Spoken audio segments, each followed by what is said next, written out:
How about now? Can you hear me?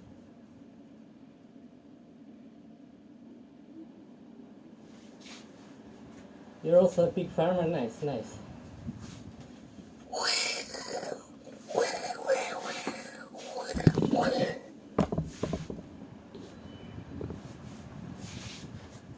Okay, thank you.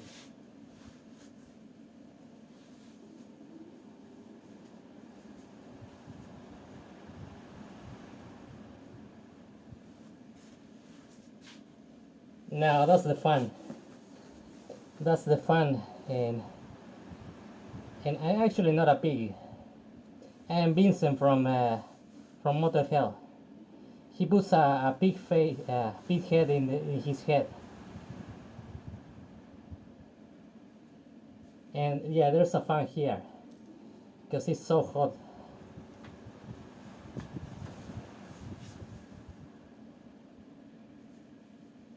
No, no, I didn't want to. I didn't want to be muted. I didn't want to be muted. It's this. It's this guy that put this pig head. You see Vincent Farmer? Yeah, it's this guy that put this pig's head on. This is I don't know, either sister. I think this is his sister. Yeah, I'll show you the clip. Look, hold on. I'm gonna turn on my TV. I'll show you the clip because I have the movie here. I have the movie here. I put it on the PlayStation and I'll show you. Give me 2 minutes. 9 bits. Well done. And one more bit. Thank you so much.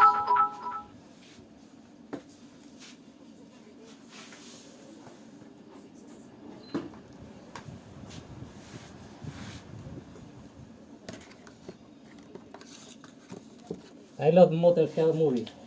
It's called like this, Motel Hell.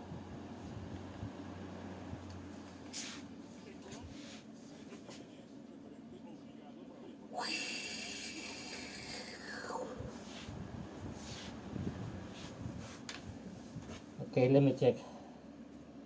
Let me see the movie. Hold on. I'm gonna put the movie. I'm gonna put that as scene. I'm gonna put that as scene. Yeah, I love the movie too. It's the best. I'm gonna put that as scene. Let's put the DVD. I'll show you. Give me some minutes.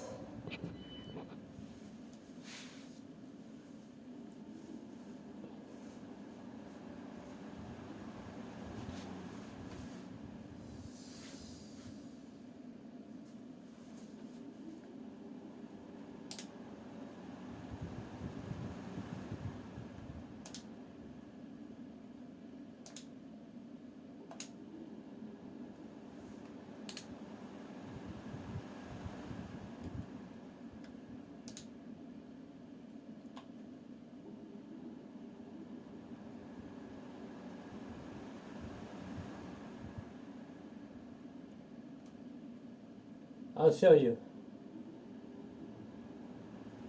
I've never thought of your hotel, bro. Lol. Okay. You better not.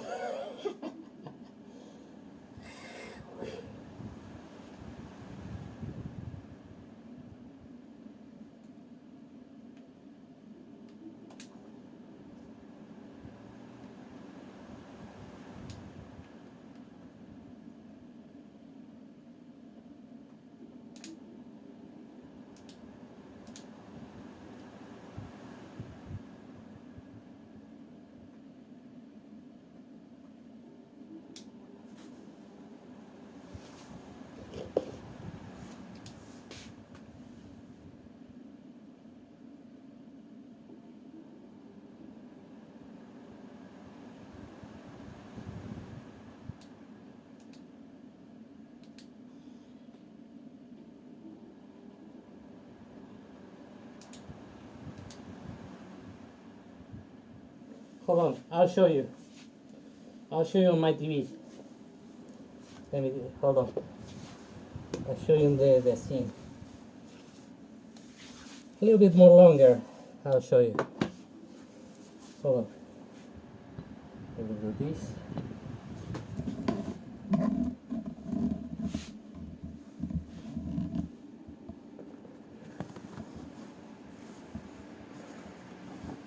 I'm gonna take my mask off for a little bit. Hold on. I'll show you from here, so I'm really close. And first I'm gonna volume up. Ash. Let's put it in like 30. Oh, it's just too much. No. No, come on. Go down, down, down.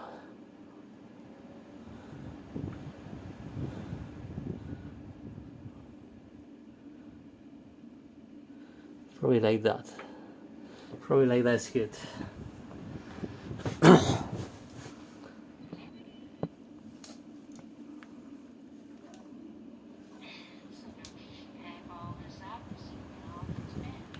No, you can't hear it. Had to put it up.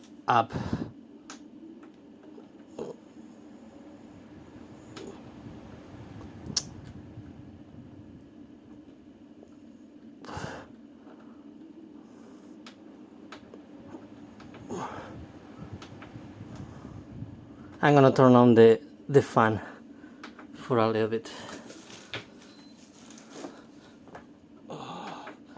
There it is, good. Okay, let's play it. Let it go. Look at me. Look at me, I said. Now. I am him, You see. Vincent Farmer.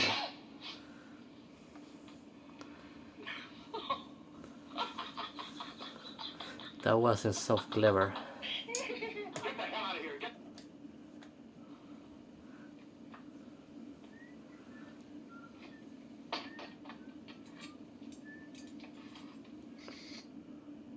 Hold on, I'm gonna until here. People in this county. Vinny. Hold on. Maybe here. Yeah, here's it. Introduce you into my private world in my own way. But oh no. Little brother had to interfere, didn't he? He's a fool. And he's the biggest cannibal in the whole county. Did you know that? The biggest cannibal in the whole county.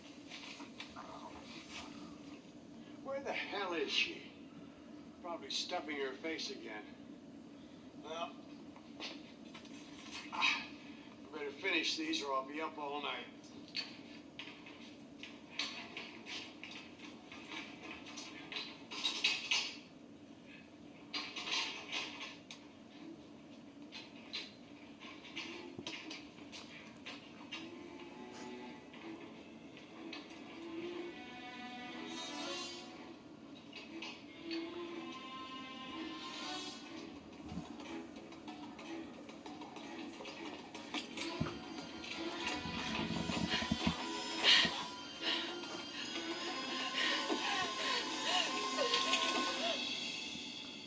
It's locked Yes, lock from the outside. from the outside. Well, I guess Ida was right. She told me you'd never fit in. I'm very sorry, Terry.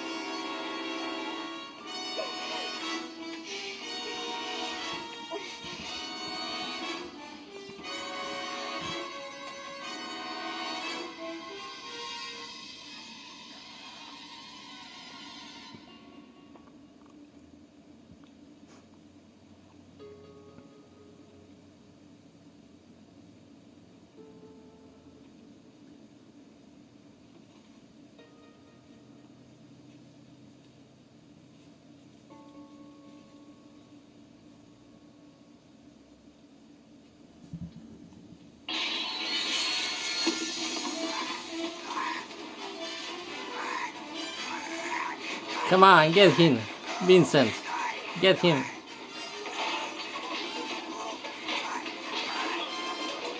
He's dead meat.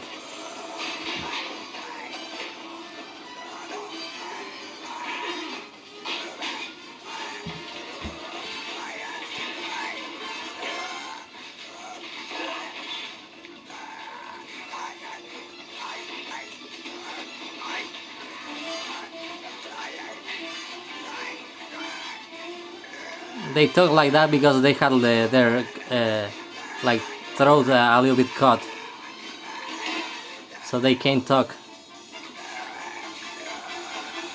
They can't speak. And he's dead.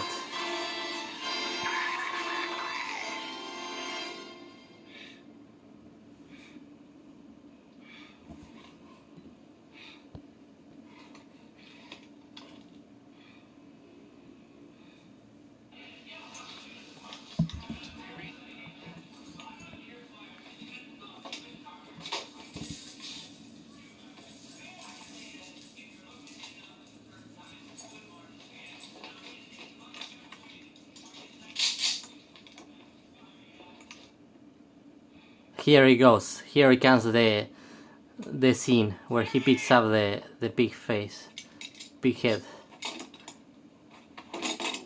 and the classic chainsaw battle. Look, here it is.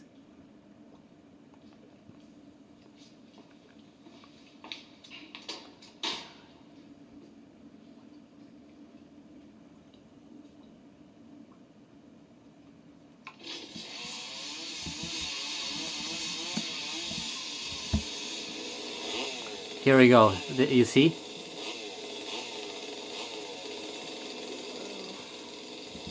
Vincent?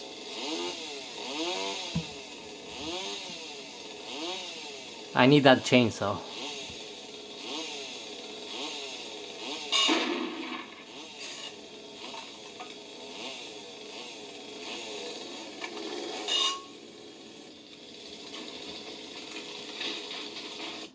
Hold on, I'm gonna put a little bit volume up. Gonna volume up. Ah, I turned it off the TV. Damn it. Come on. God damn you. F. There we go, we're back. Hold on. Hold on, let's wait. Let's wait. Sadly, my control TV is not working. It's broken. Oh, I turned it off again. Holy crap. So much technical difficulties. Hold on, I know what to do. I'm gonna volume up from here, from my phone. Here, 1 second.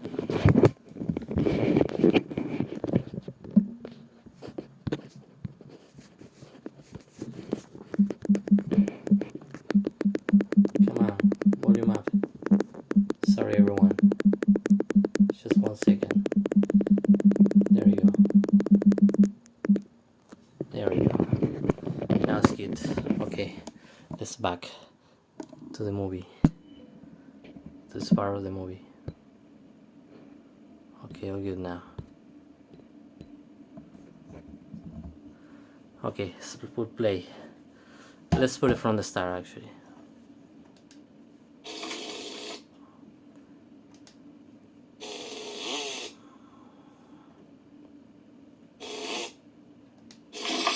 Hold on.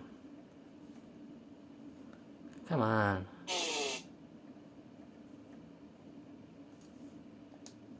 From here. Okay. From here.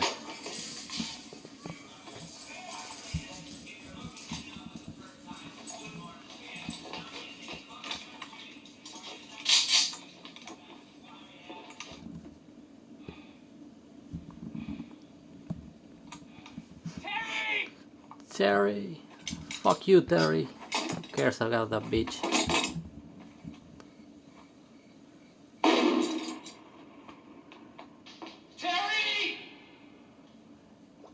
You're in the wrong place, buddy.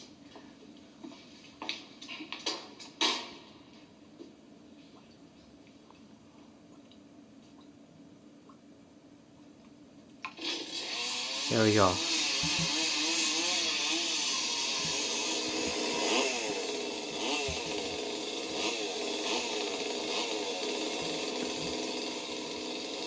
Vincent?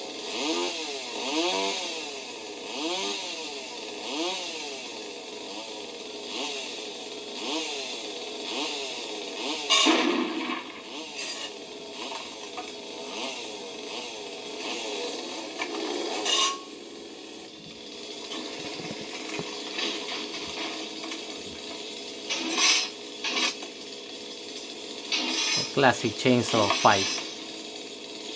Motel.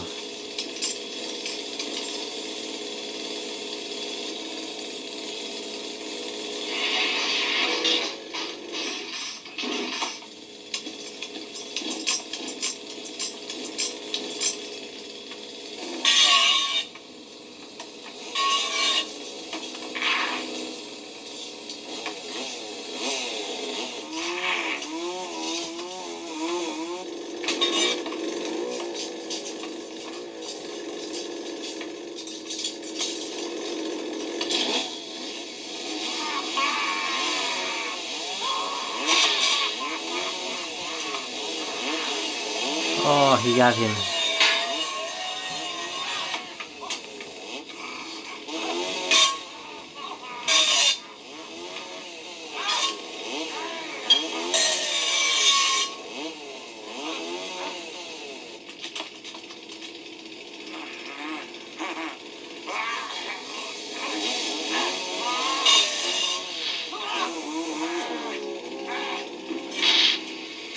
Almost.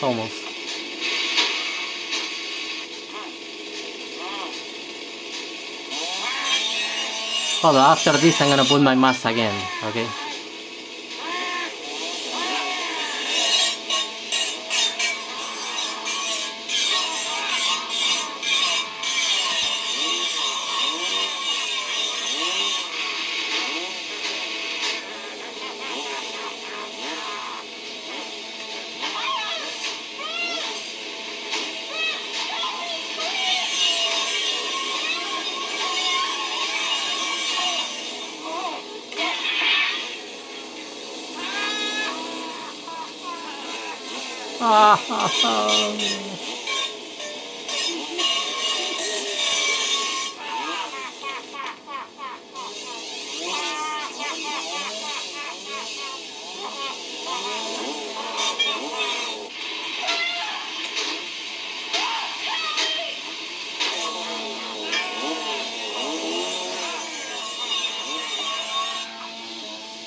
No.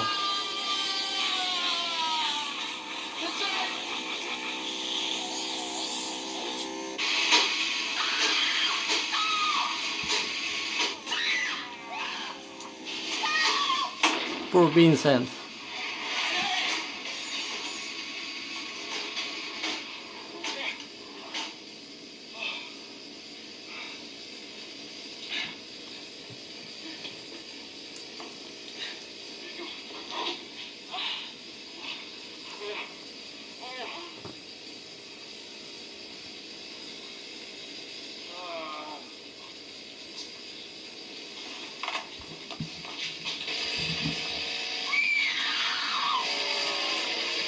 And holy crap.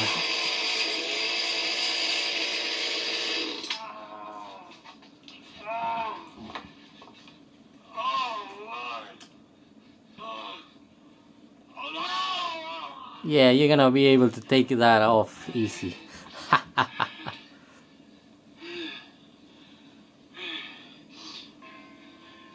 Vincent's no longer with us, buddy. You can have the motel and the garden. What garden? Secret garden. At the end of the dirt road.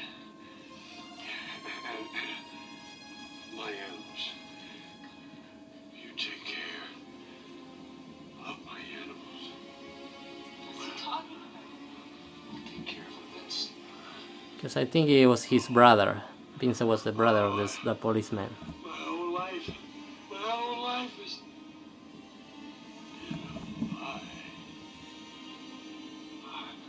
I'm the biggest hypocrite of them all. What do you mean?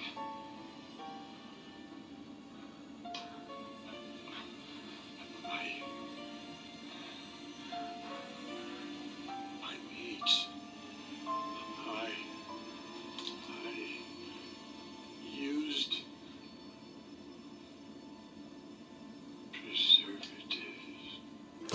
I used preservatives. He used preservatives on his meats.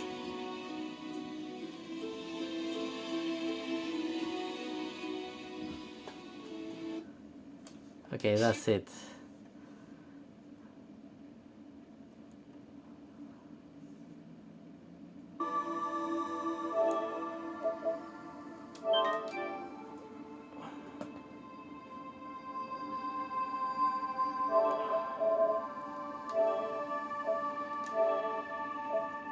Let's turn this off.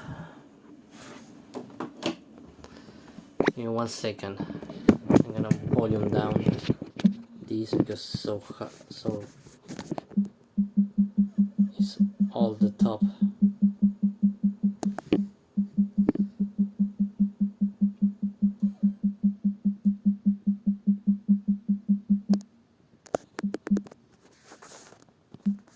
I'm gonna turn it off. There we go. Well, let's go. Let's go back. Now, let's go back. Give me 1 second. I'm gonna put my mask on again.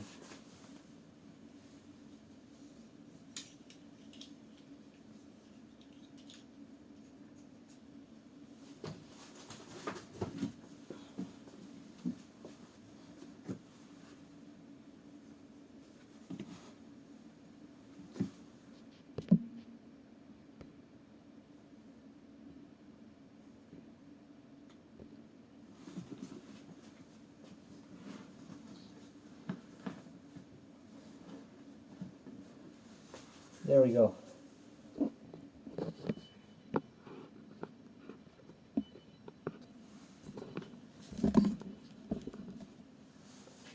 Now we're back.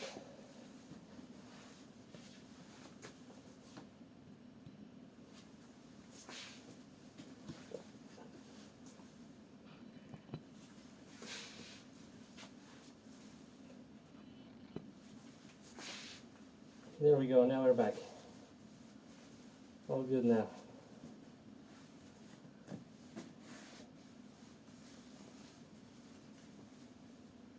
Hey everyone, how are you doing?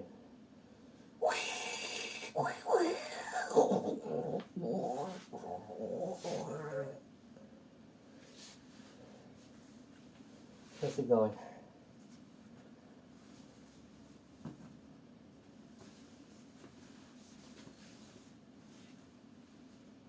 Really looks more handsome than you.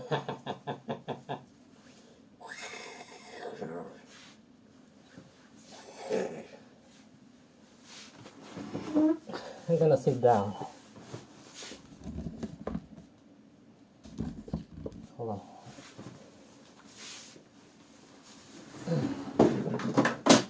No, what falls down there? Holy crap.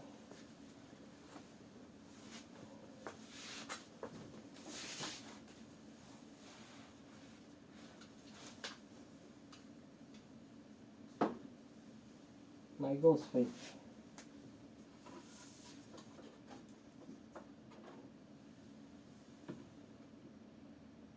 Don't fall down again.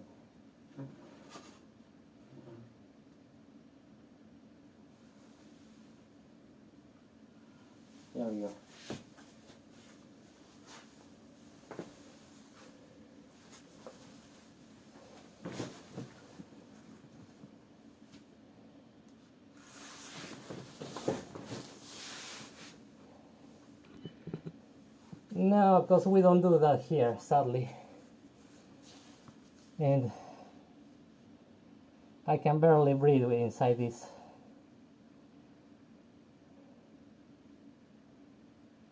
So, no.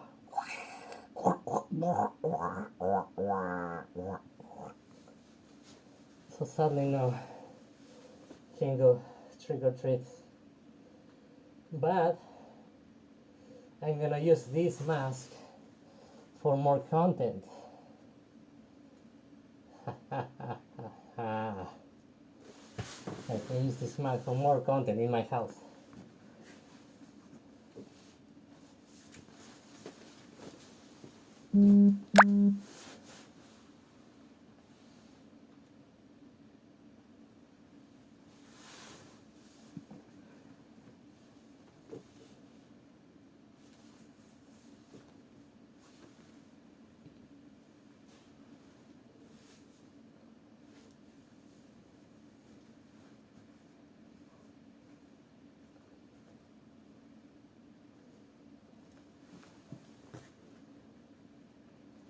Yes, definitely. I bought for my birthday in August, and it arrived in like in the half of September, like 15 or 18 September. I bought it in USA. It's a trick or treat Motel mask, big mask.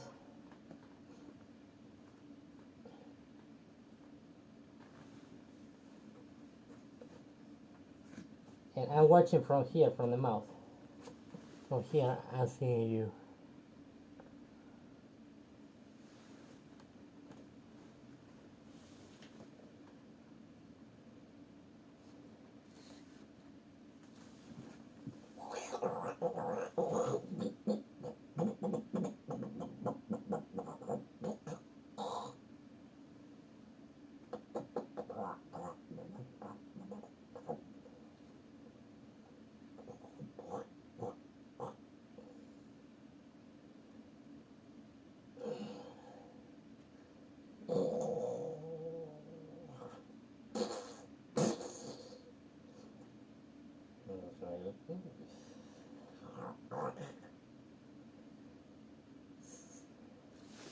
Hold on, I'm gonna turn on the fan. It's so hot inside here.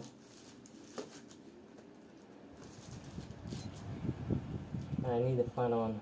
There's no way I could survive inside here.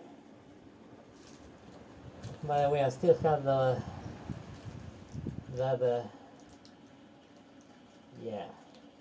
goal up there. Still have that goal up there.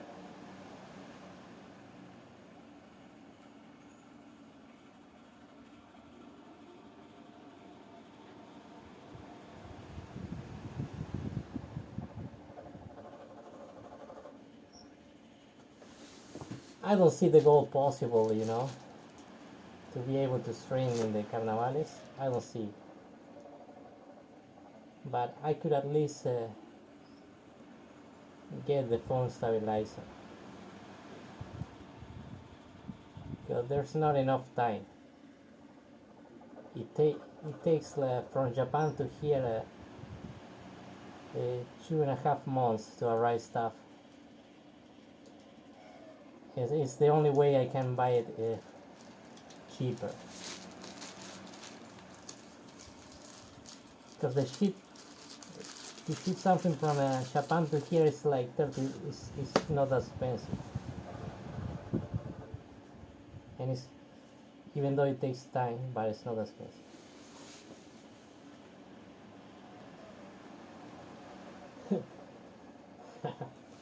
A big tongue to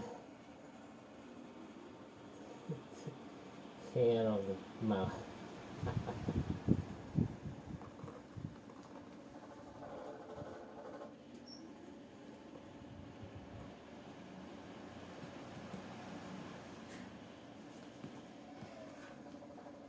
So I don't see it happen. That goal, but if I could at least if I complete that goal, I'm gonna definitely buy the phone stabilizer. They're not gonna be able to make it. I'm not a big streamer that they get like $600, $700 more per month. If I easily get a $50 per month, it's too much.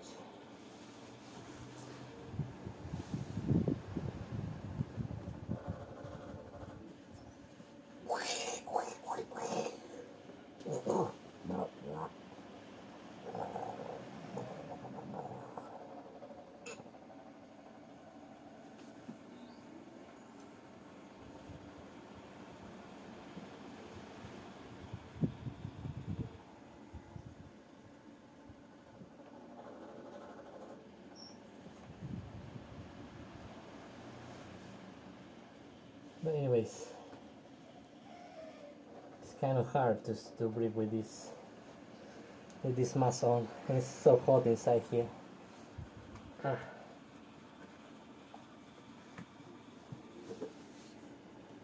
I tried.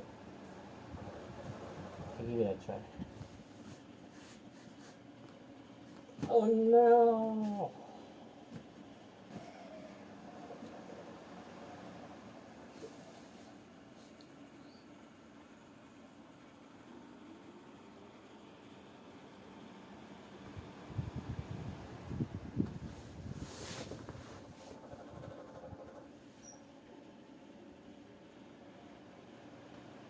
How's everyone doing?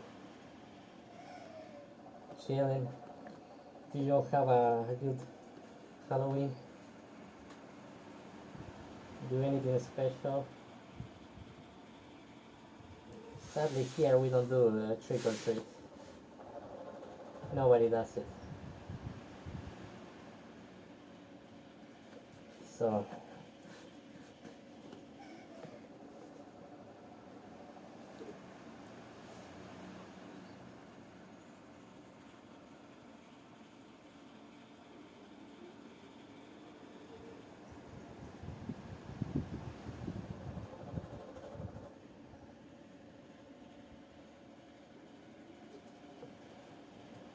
yeah, but it's not that bad. It's not that bad in your countries. Even 10% inflation is not that bad. If I had 10% inflation in my country, I would have a good life. I could deal with that. 10 to 20% inflation, I could deal with that. I wouldn't mind, to be honest. Here is a 70% inflation. It's like they try to put a dick in your ass every day with the inflation. That's what a 70% inflation does. A dick in your ass. Like a horse dick in your ass. Good show for Halloween.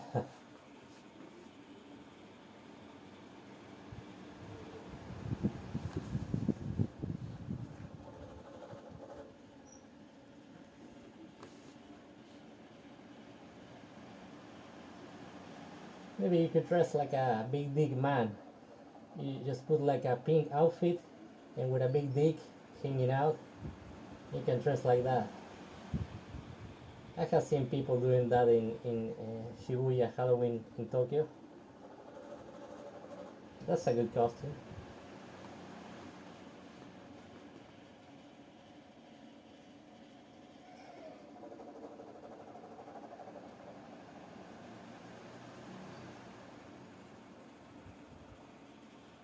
But it's not so much of the inflation that it breaks your economy. Not having shops, it mostly breaks your economy because there's not a cycle, you know. Nobody buys, everyone saves the money. There's no money in the streets, no money to pay this, no money for that.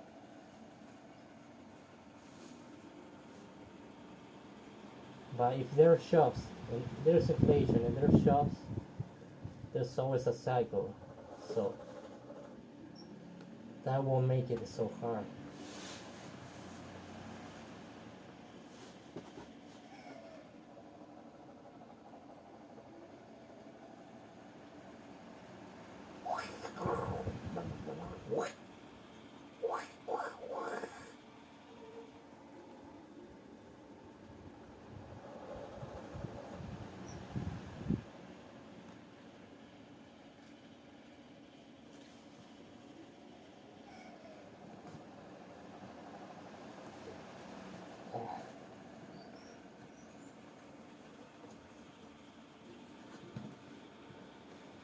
shit.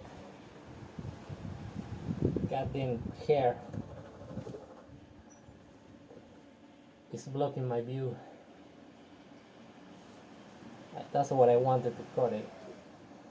But no, my parents said no. Don't cut it because you can't go and cut it because that day it was 34 or 35 degrees Celsius at the afternoon. So no, you can't. You're gonna fall down in the ground. Fuck shit. Now I had to suffer with this shit. Ha ha ha ha.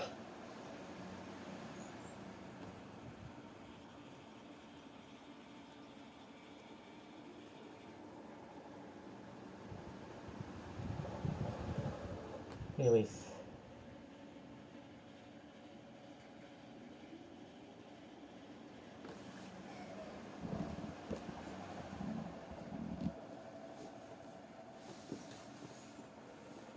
Ah, shit. Give me 1 second.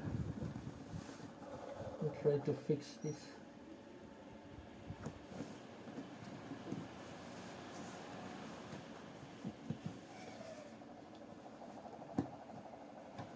There we go.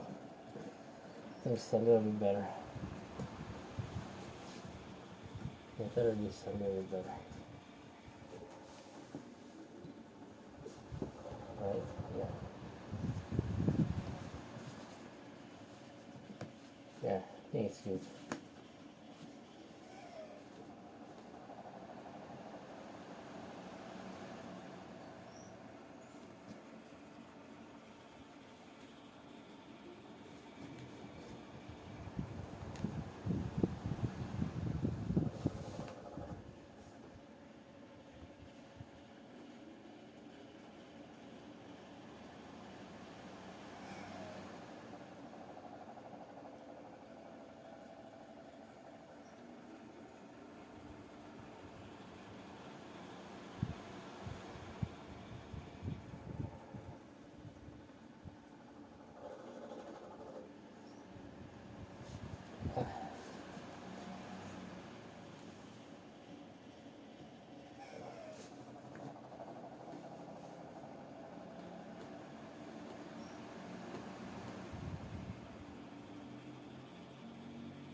Oh, really? It's like that? They increase.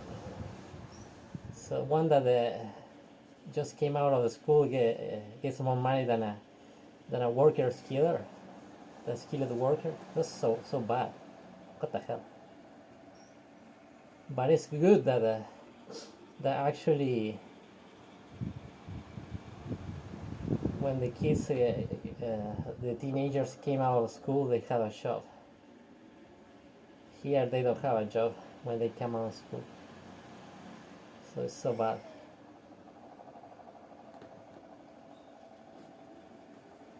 I remember when I came out of the school, yeah, 20 years old, because I lost 2 years.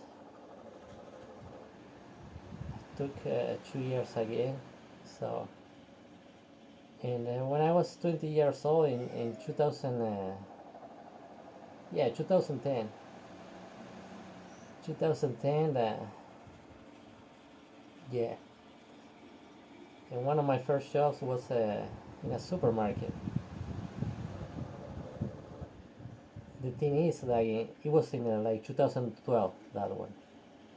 My first job. One of my first jobs. And when I worked there, they said, we are not keeping people. We're just gonna take you for like 3 months and that's it. Do you understand? And that's all. And it has been like that since I have memory. It has been like that always. They never take people forever.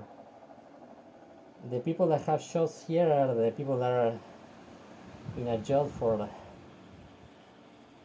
at least 10, 12 years. Yeah, 11 years and more. It's the people that are in the same job for 11 years or more. That's why. They're just lucky.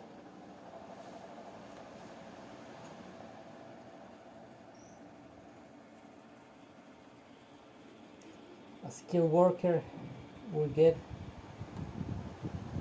25 New Zealand dollars, but a skilled lever get 20 New Zealand dollars with no skill. Damn, yeah, so bad. So it's the other way around. It should be the other way around. It shouldn't be like that. So bad. So if I go there and I work right now, just like as an amateur, I will get 20, and you that work it all your life, you get 25 more than them. This sucks. Yeah, fucking sucks, ass.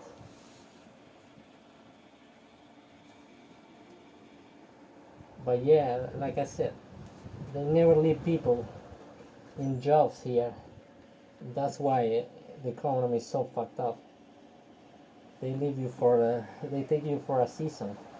Like it's Christmas season, they will take you for probably 2 weeks, 1 month, and then they kick you out. And then what you have to do is start all over again and try to find a job, because there's no jobs. There's a queue of thousands of people looking for jobs. Sucks ass. So yeah, I don't know what I'm gonna do when my parents die. I'll probably commit suicide. I don't know, because there's no hope here.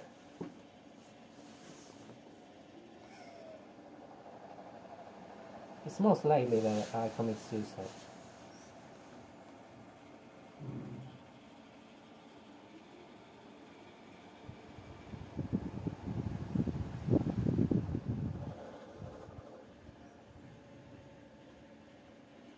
Teach English, Japan.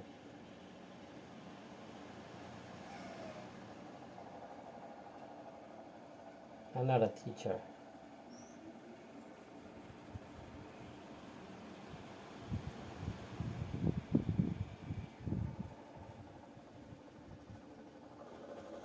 I'm not a teacher.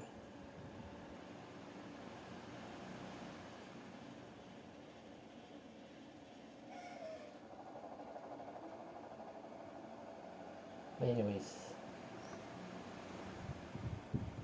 yeah, I'd rather die than have to study so many years to get a job. What is this shit? Why do I have to study so many years to get a job? I had to deal with a lot of shit, because when you study you deal with a lot of shit, and I had been there. Why? When a country should be able to give you everything, to give you a job to anyone.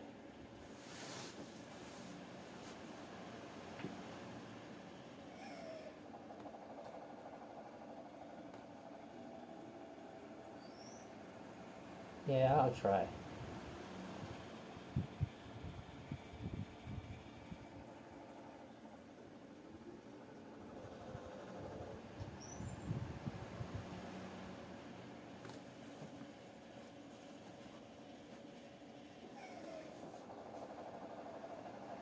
Yeah, I'll try, but not having money every month is killing me every day. It's making me a little bit going insane, you know.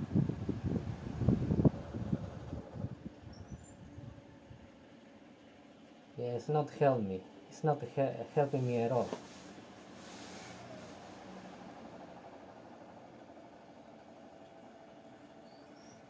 Yeah, when you don't have a job for so many years,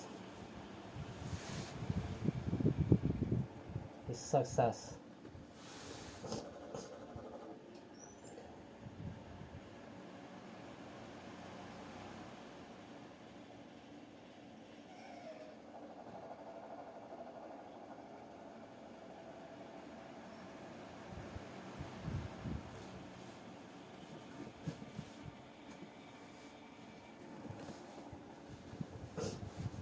There's no hope, man. There's no hope. There's no hope in this country. Do you understand what 70% inflation is gonna get to, in 5 years, it's gonna get to 100, 120% inflation. And there are so many taxes, like 200 taxes on everything here. If someone gives you money, you have to pay taxes. If you have anything, you have to pay taxes. It's a fucking shit. The only way is I can get out of this country.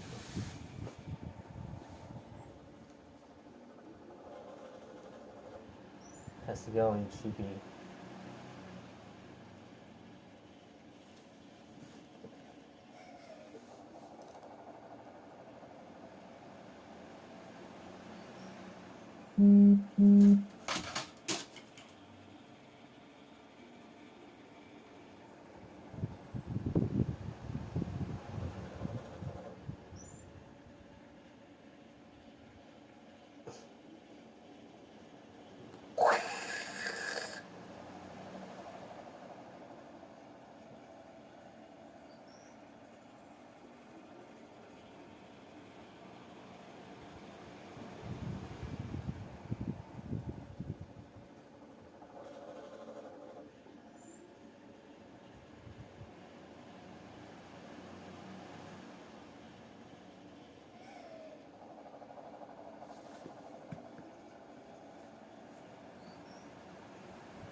Look, if I could help anyone, I would help them.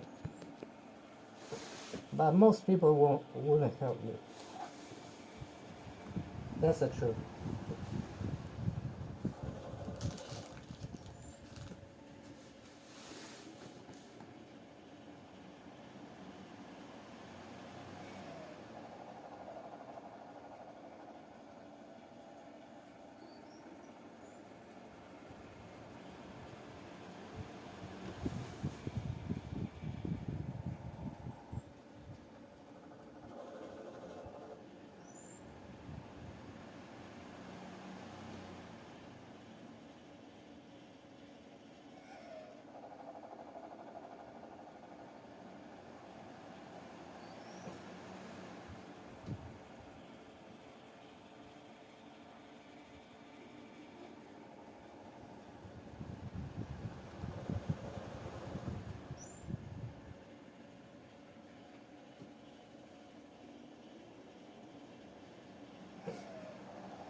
Yeah, I need to leave this country. That's true.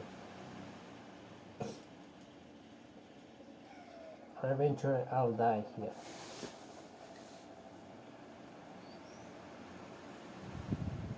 But why? Why I had to go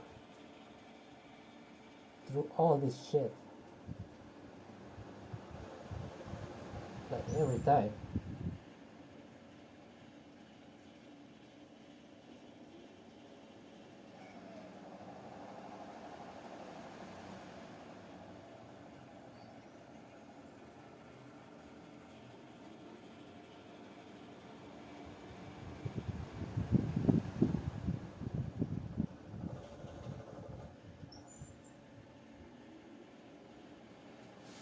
Anyways.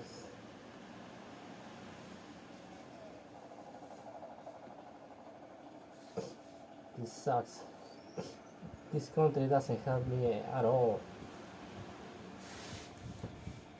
If you don't have a job, it's like, fuck you, die. Go fuck yourself and die right now. It's like that.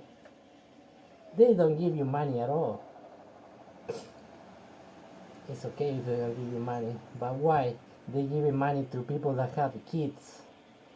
People that have kids, they get like $200, $300 per kid. Like, yeah, $200 or more per kid every month. But people like me that we need hope. Yeah, they don't give us shit.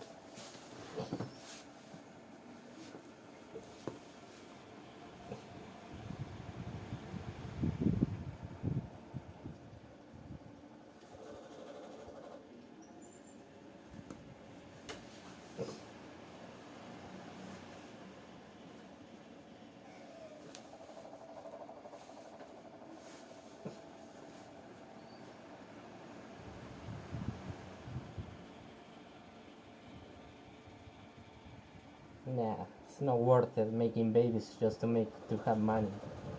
You know what I mean?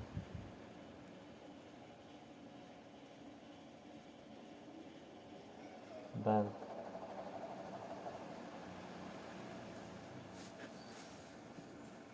it's horrible to live in this country.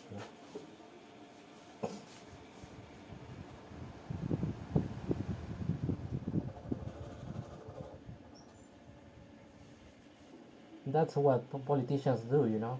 They steal.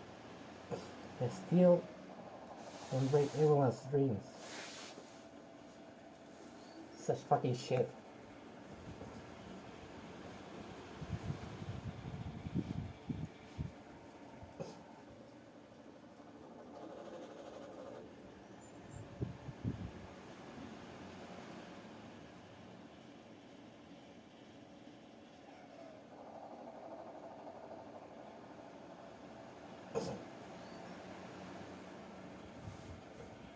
Yeah, you got your way up to the top and it's good. It's good. Uh,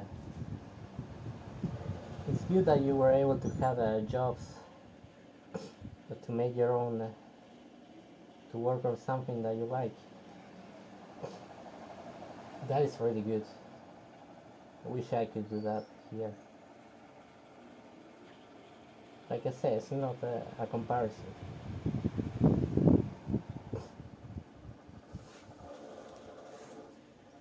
After all, you had a good life. Shit happens, like, to anyone, you know?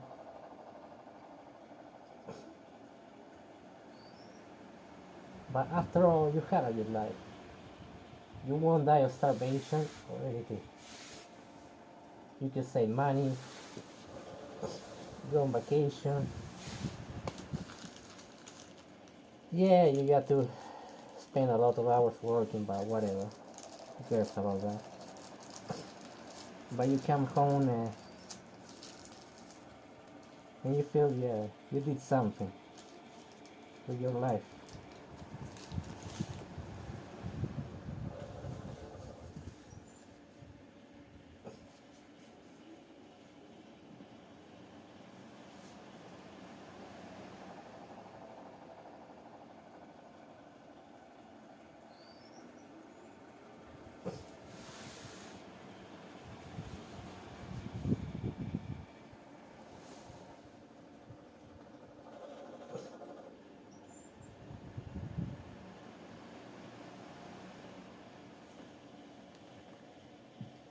I don't judge you, man. But I will never do that because I don't want to do that. But I don't judge you.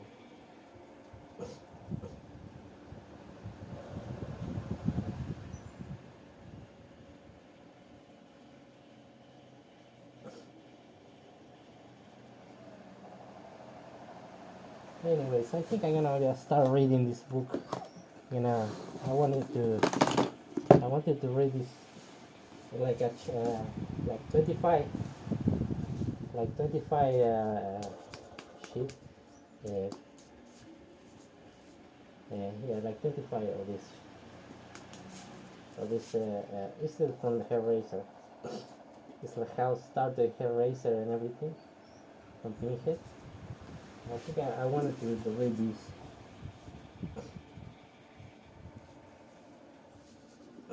Maybe I'll take my mask off to just read it.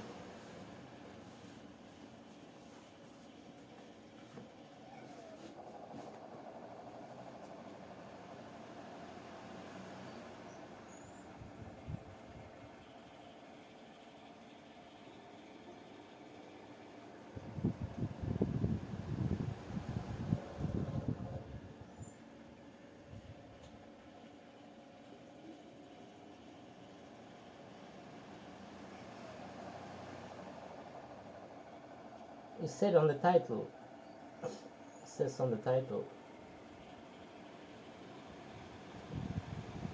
Exclamation point title.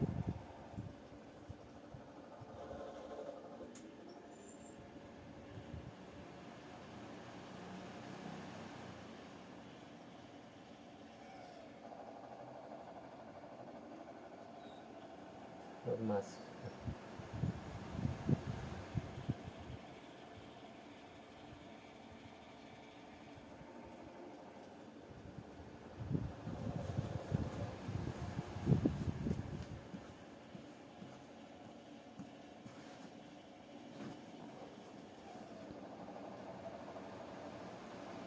You do all the scary voices too. Scary voice. Yeah, it's Clive Barker's Scarlet Phosphorus. You can see Pinhead, the Hell Priest. But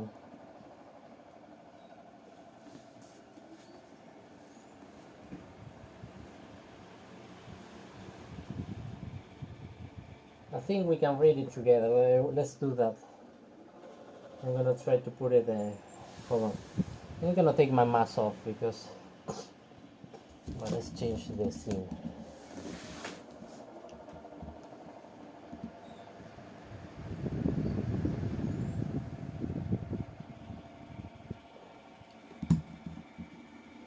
But yeah, like I said, if anyone wants to help, the donation goes there.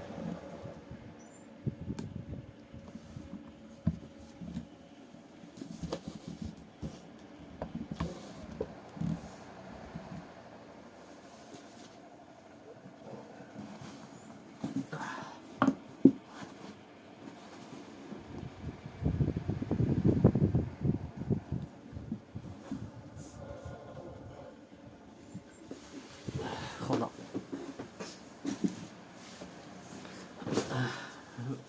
Maybe we can. Hold on. Give me 1 second more. There. Maybe you can put this here, and I'll read. Let me see. Let's start from the prologue.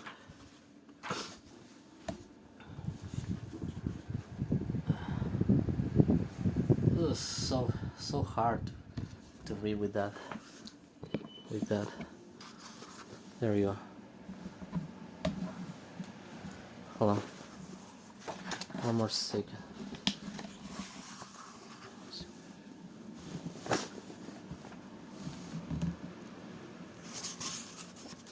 Start with prologue here. Yeah, had this. from the fly. Had this marker from the fly. The fly marker they gave me when I bought my t-shirts. It's really cool.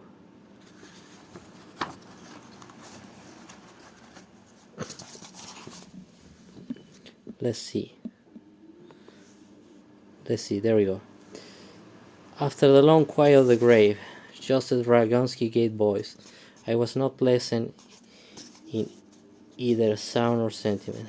Look at you all, he says, scrutinizing the 5 magicians who would woken him from his dream sleep. What I'm gonna read is the first appearance of the first time that appears Pinhead, the Hell Priest. Okay, so it's gonna be like 25 of this. This is the first one. Okay, 25. The 5 magicians are walking from his dreams in sleep. You look ghostly, every one of you. You don't look so good yourself, Joe. Lady Sappho said. You're so 5 magicians, okay? There are 5 magicians. Every one of you. You're saying sweet, you look ghostly, everyone is you. You don't look so good yourself, Joe. Lady Sappho said. Your embalmer was a little too enthusiastic with the raw and the eyeliner, okay. Rogowski snarled, his hand going up to his cheek and wiping off some of the makeup that had been used to conceal the sickening pallor his violent death had left on him. Okay. He had been hastily embalmed, no doubt, and filed away in his sledge within the family mausoleum in a cemetery on the outskirts of Hamburg. I hope you didn't go to all this trouble just to take cheap shots at me, Rogowski said, surviving the paraphernalia that littered the floor around him. Regardless, I'm impressed. Necromantic working demanded an obsessed eye for details. Then guys working, which was the one the magicians had used to raise Rogowski, called for the eggs of pure white doves that had been injected with the blood of a girl's first menstruation. Okay, with the blood of a girl's first menstruation to be cracked into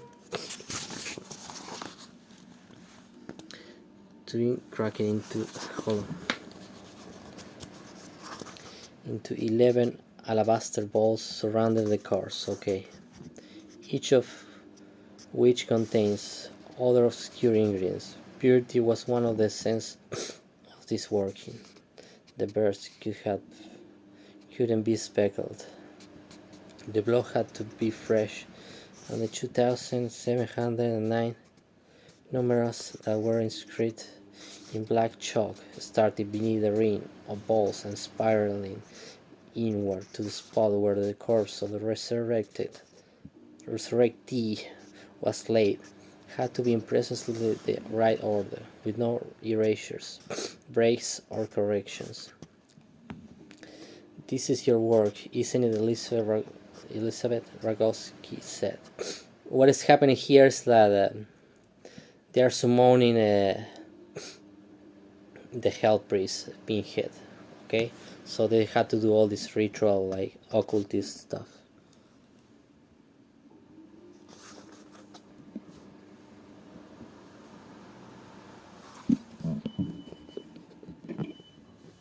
Hold on, what happened to this thing? This is what Elizabeth said. The oldest of the 5 magicians, Elizabeth Cockburn.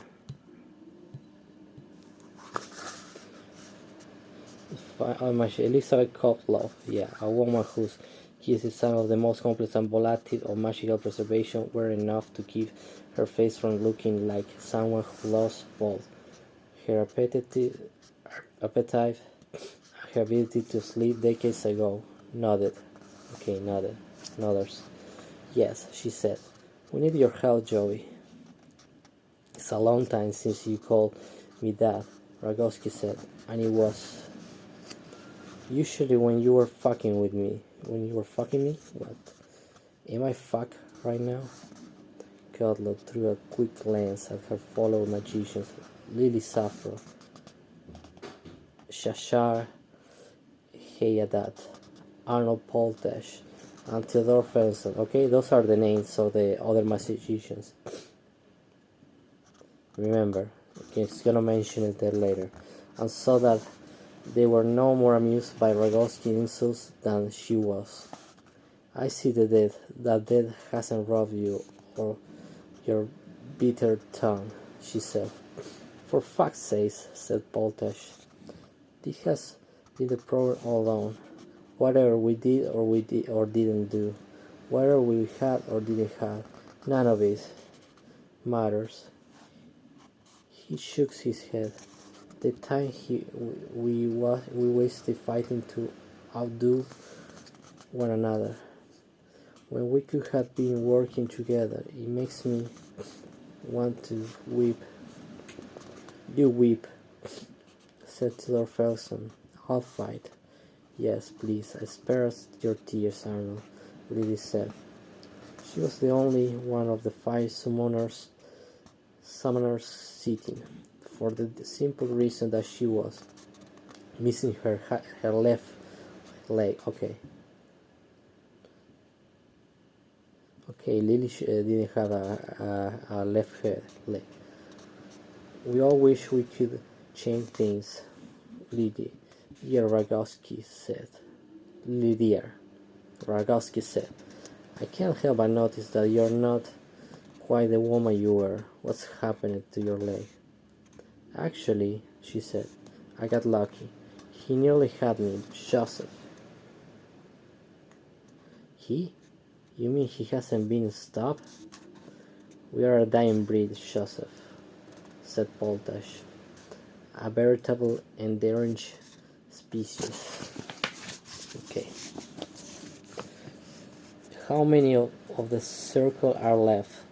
Joseph said, a sudden urgency in his voice. There was a silence, while the 5 exchanged hesitant looks. It was Gottlob who finally spoke. We are all that is left, she said, staring at one of the alabaster bowls and its blood-stained contents. You, 5. 5? No. All the sarcasm and the petty game playing had gone from Rogowski, voice and manner. Even the embalmer bright paints could not moderate the horror of Rogowski's face. How long have I been dead? 3 years, Gottlieb said. Oh shit. It's not good.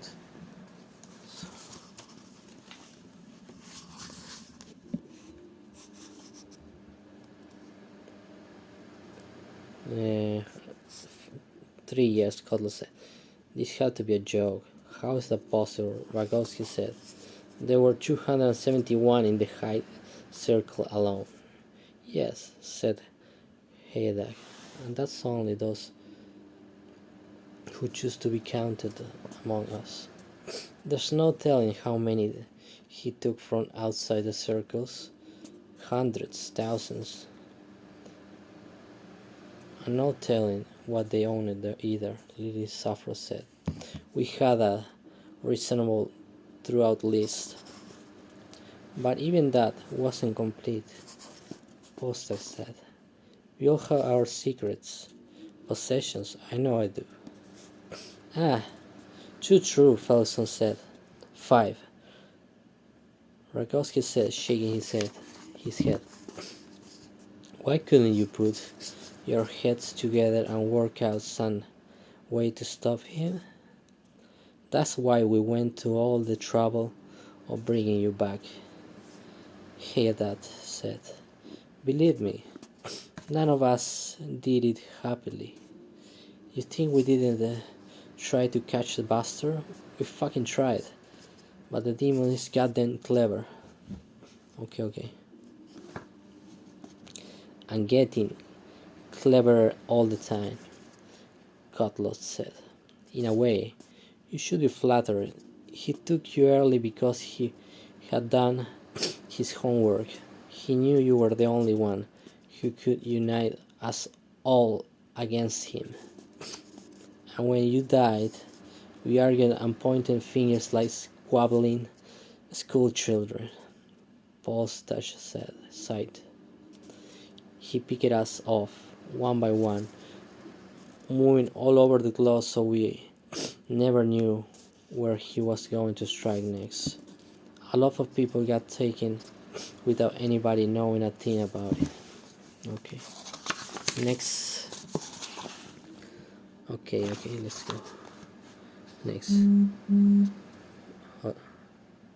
We heard about it later, usually after a few months, sometimes even a year, just by chance. You try.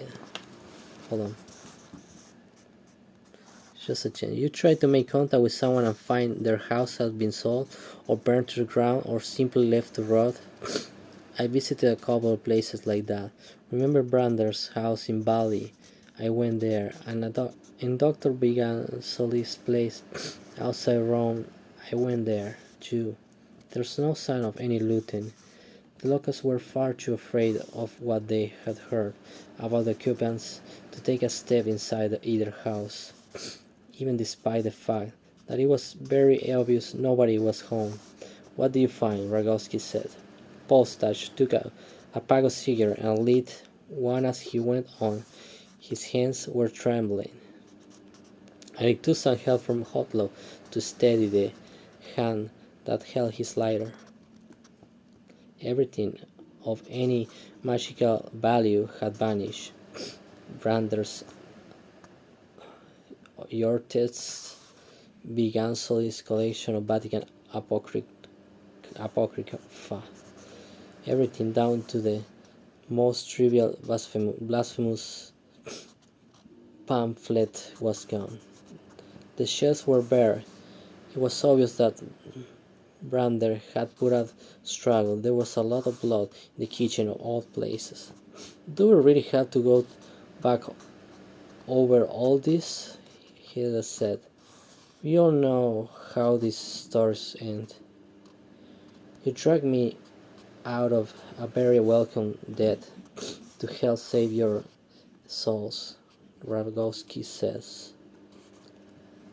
The least you can do is let me hear the facts, Arnold. Continue. Arnold continued. Well, the blood was old. There was a lot of it, but it had dried many months before. Was it the same with Bigansoli? Rogowski said. Bigansoli place was still up when I visited. Shutters closed and doors locked as if he had gone on a long vacation, but he was still inside. I found him in his study. Chris, Joseph. He was hanging from the ceiling by chains. Okay, so he was hanging from the ceiling by chains. You see, that's something from Pinhead, the Hell Priest. They were attached to hook that had been put through his flesh, and it was so hot in there. My guess is he would been dead in that dry heat for at least 6 months. Ugh. His body was completely withered up, but the expression of his face could have just been the way the flesh had retreated from around his mouth as it dried up. But by God, he looked as though he would die screaming. Shit. Rogowski studied the faces before him. So while you were having your private wars over mistresses and boys, the demon ended the lives and pillage the minds of the most sophisticated magicians on the planet? In some, Poltash said. Yes. Why? What is his intention? Have you at least discovered that? The same as ours, we think, Felonson said. The getting and keeping of power. He hasn't just taken our treatises, scrolls, and grimoires.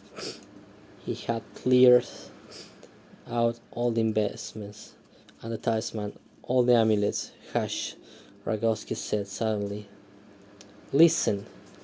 There was a silence among them for a moment, and then a funeral bell chimed softly in the distance. Oh Christ, Lily said. Is his bell? Yeah, his bell. The dead man laughed. He's found. He has found you. Okay. Hold on. Let me see if I can grab it like this. Yeah. Come on. Focus. The assembled company, citing the once deceased Zagorski, instantly lose a flood of players, protestation and treaties, no two of which were in the same language. Thank you for the gift of second life, old friends. Maybe one day. Ragostis said, few people get the pleasure of dying twice, especially by the same executioner. Ragos stepped out of his coffin, kicked over the first of the alabaster balls, and began working his way around the necromantic circle in a counterclockwise direction. The broken eggs and the menstrual blood, along with the other ingredients on the balls, each one different, but all a vital part of the engui's working, will spill across the floor. Okay. One ball rolled off on its rim, waving wildly before hitting one of the mausoleum walls. That was just childish, Cutler said. Sweet Jesus, Poltash said. The bell's getting louder. We made our peace with one another to get your help and protect ourselves.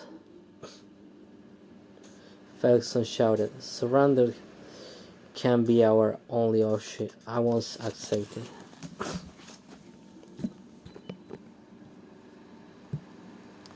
No scary boys reading yet. But if I'll do scary voices, can I?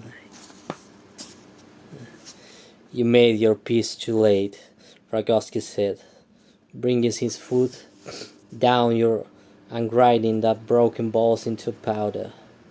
Maybe if there had been 50 of you, all sharing your knowledge, you might have had a hope. But as it stands, you're outnumbered. Outnumbered? You mean he has functionaries? Hedad said. Good God! Is it the fog of death, or the years that had passed? I honestly don't remember you people being this stupid.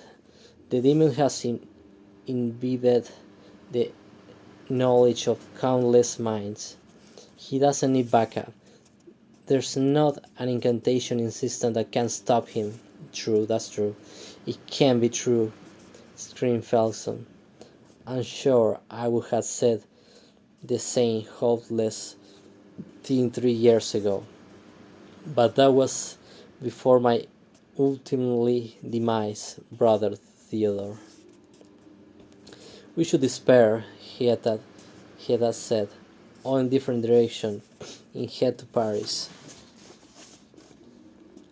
You're right, said Hedad. Paris is too obvious, somewhere more remote then. Okay. Somewhere more remote then. While Hedad laid his panicked Hold on. Here. While here that Lacey's panicked plans, Elizabeth Cotlot apparently resigned to the reality of her circumstances. Took the time to speak conversationally with Rogowski.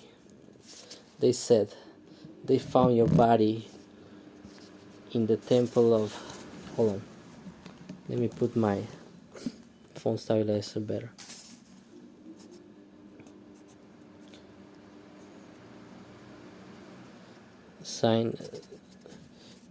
They said they found your body in the temple of Femistrom. It seemed an odd place for you to be, Joseph. Did he bring you there? Rogowski stopped and looked at her for a moment before saying, no, it was my own hiding place actually. There's a room behind the altar, tiny, dark. I thought I was safe. And he found you anyway. Rogowski nodded, then trying to keep his stone offhand and falling, he said, how did I look? I wasn't there, but by all accounts apparently he had left you in your little hidey hole with his hooks still in you. Okay, yeah, definitely Pinhead there. Did you tell him where all your manuscripts were? Voltage asked. With a hook and chain up through my asshole, pulling my stomach down into my bowels. Yes, Arnold, I did. I squealed like a rat in a trap. Damn, this is so hard, look. With a hook and chain up through my asshole, pulling my stomach down into my bowels. Yes, Arnold, I did. I squealed like a rat in a trap. No wonder. Okay. Yeah, through his through his asshole. And then he left me there. Oh, hold on. This is not working well. Hold on.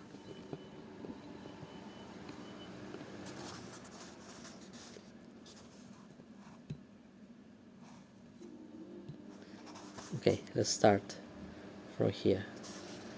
And then he left me there with that chain, slowly disemboweled me, until he had gone to my house and brought back everything I had hidden. I wanted so badly to die by that time. I remember that I literally begged him to kill me. I gave him information he didn't even ask for. All I wanted was death, which I got, finally. And I was never more grateful for anything in my life. Jesus wept. Felixson yelled. Look at you all. Yeah, I know, ouch. Look at you all. Listening to his babble, we raised the son of a bitch to get some answers. Not recount his fucking horror stories. You want answers? Rogowski snapped. Here then, get yourself some paper and write down the whereabouts of every last rumor, pamphlet, an article of power you owned. Everything. He's going to get the information anyway, sooner or later. You, Lily, you had the only known copy of Sandergaard's cruelties, yes? Maybe. For fuck's sake, woman, Polter said. He's trying to help. Yes, I own it, Lily Saffron said. It's in a safe buried below my mother's coffin. Write it down. The address of the cemetery, the position of the plot. Draw a goddamn blueprint if you have to. Just make it easy for him. Hopefully he'll return the favor. I had no paper, he had said. His voice suddenly shrill and boyish with fear. Somebody give me a piece of paper. He screamed there. Somebody give me a piece of paper.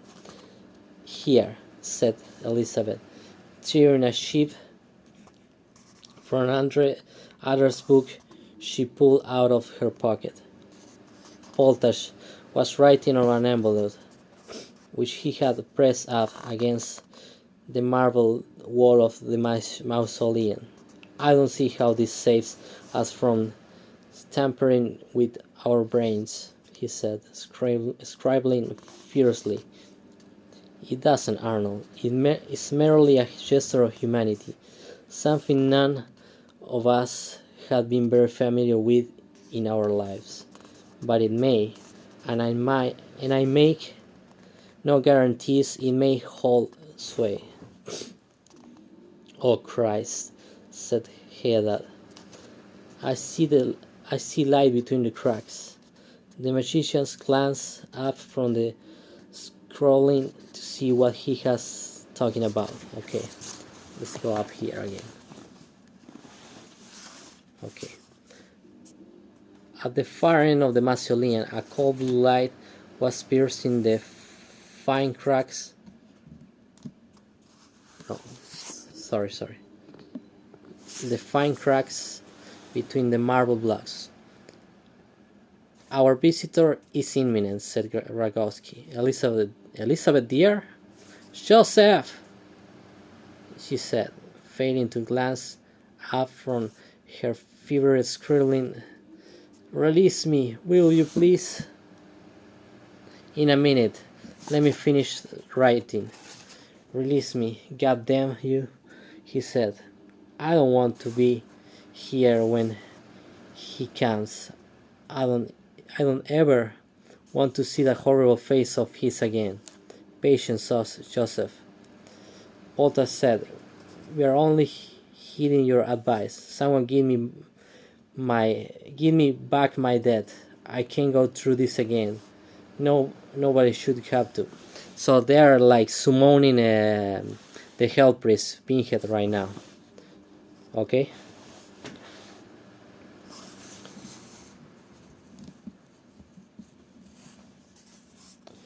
This swelling light from beyond the mausoleum wall was now accompanied by a grinding sound as one of the enormous marble blocks at about head height slowly pushed itself out of the wall. When it was rolling 10 inches clear of the wall, a second block below and to the left of the first one began to move. Seconds later, a third, this time to the right and above the first, also began shifting. The glittering silver blue shaft of light that had begun this igniting came in wherever there was a crack for when to steal through. Rogowski, enraged at the difference of his resurrectors, resumed the destruction of Cothlow's necromantic labors. Where he would left off, he grabbed the alabaster balls and hurled them against the moving wall. Then, pulling off the jacket he had been buried in, he got down on his knees and used it to scrub it out the numbers Kotlow had scrawled in the immaculate spiral. Dead though he was, bits of fluid appeared on his brow as he scrubbed. It was a dark, thick liquid that collected at his forehead and finally fell from his face and splattered on the ground. A mingling of embalming fluid and some remnants of his own corrupted juices. But his efforts to undo the resurrection began to pay off. A welcome numbness started spreading from his fingers and toes up into his limbs, and a lulling weight gathered behind his eyes and sinuses as the semi-liquefied contents of his skulls responded to the demands of gravity. Glancing up from his work, he saw the 5 magicians scrolling madly like students racing to finish a vital examination paper before the tolling. No, hold on. For the tolling of the bell. Except, of course, the price of failure was rather worse than a bad mark. Rogowski gazed from their toil to the wall, where 6 blocks were now on the move. The first of the 6 marble blocks that had responded to the pressure from the other side finally slid clear of the wall and dropped to the ground. Okay. A shaft of frigid light lent solidity by the marble cement dust that hung in the air from the unseated block, spilled from the hall and crossed the length of the mausoleum, striking the opposite wall. The second block dropped only moments later. Hold on. Theodore Felixson began to spray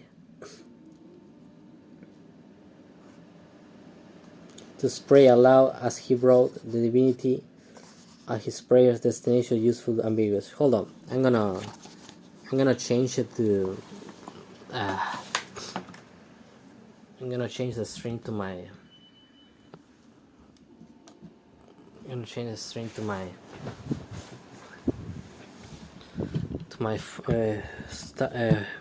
tripod, because this with the tripod is more easy. For this is more easy. I don't need it that much.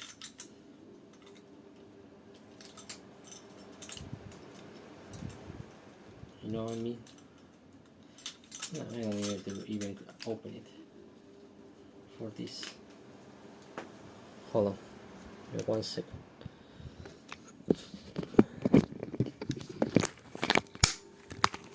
There we go.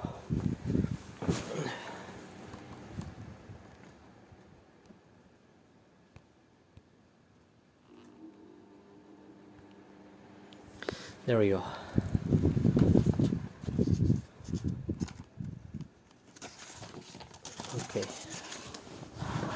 Okay, I think that with this is easier maybe. Hold on. Come on, focus camera.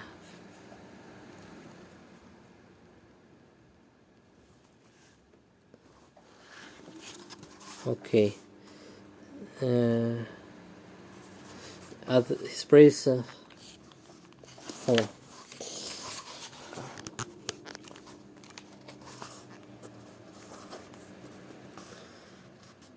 Thine the power, thine the judgment. Take my soul, Lord, shape and use it. I am weak, Lord, I am fearful. It's not another Lord we need in here, Elizabeth said. It's a goddess, and so saying, she began her own entreaty.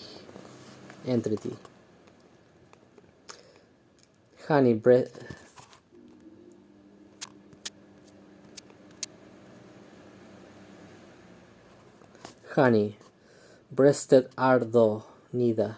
Call me daughter, I will suckle. While Felixson continued the thread of his own prayer. Save me, Lord, from fear and darkness. Hold me fast against your heart, Lord. Hilda interrupted this battle of supplications with a below that only a man of his considerable proportions could have unleashed.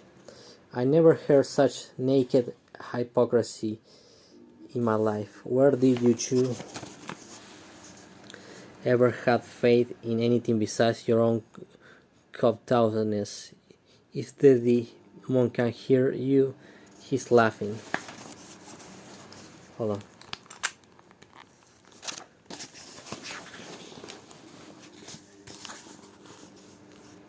You are wrong, said a voice from the place out of which the cold light came. You are wrong.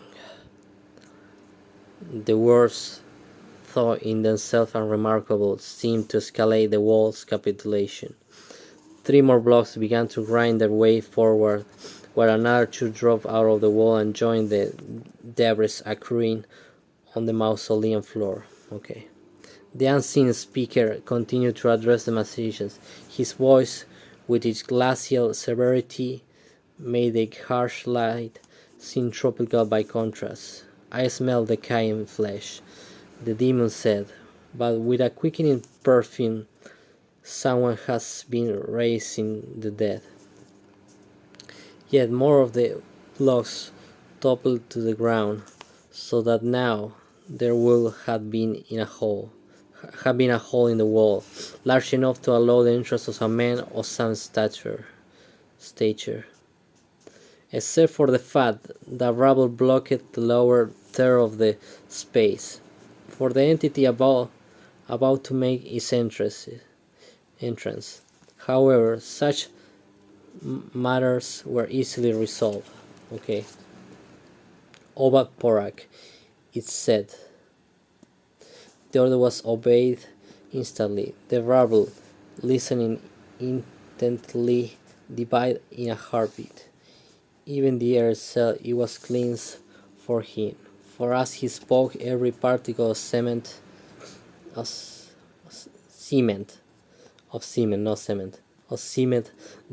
snatched from his path, and thus his way unhindered. The Cenobite entered into the presence of the 6 magicians. He was tall, looking very much as he did in those volumes of notable demons that the magicians had pored over in recent months and weeks, vainly looking for some hint of frailty in the creature. They had found none, of course, but now, as he appeared in the flesh, there was a distinct sense of humanity in his being, of the man he had been once, before the monstrous labors of his order had been performed. His flesh was virtually white, his hairless head ritualistically scarred with deep grooves that ran both horizontally and vertically, at every intersection of which a nail had been hammered through the bloodless flesh and into his bone. You see, that's Pinhead. So Pinhead appeared here. Perhaps at one time the nails had gleamed, but the years had tarnished them. No matter, for the nails possess a certain elegance. Okay. Enhanced by the way the demon held his head, as though regarding the world with an air of weary condescension.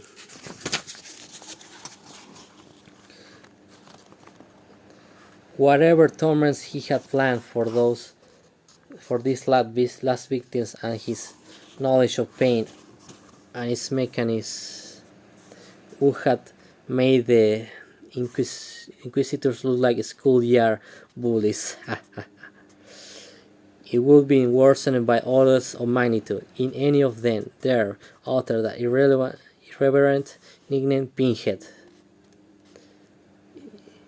It would be worsened by all orders of magnitude if any one of them there uttered that irreverent nickname Pinhead, the origins of which were long lost in claim and counterclaim.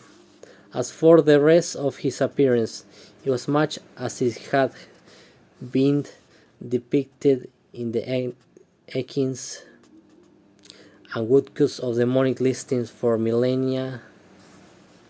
The black vestments, the hem of which brushed the floor, the patches of skinned flesh exposing blood-beaded muscle, and the skin tightly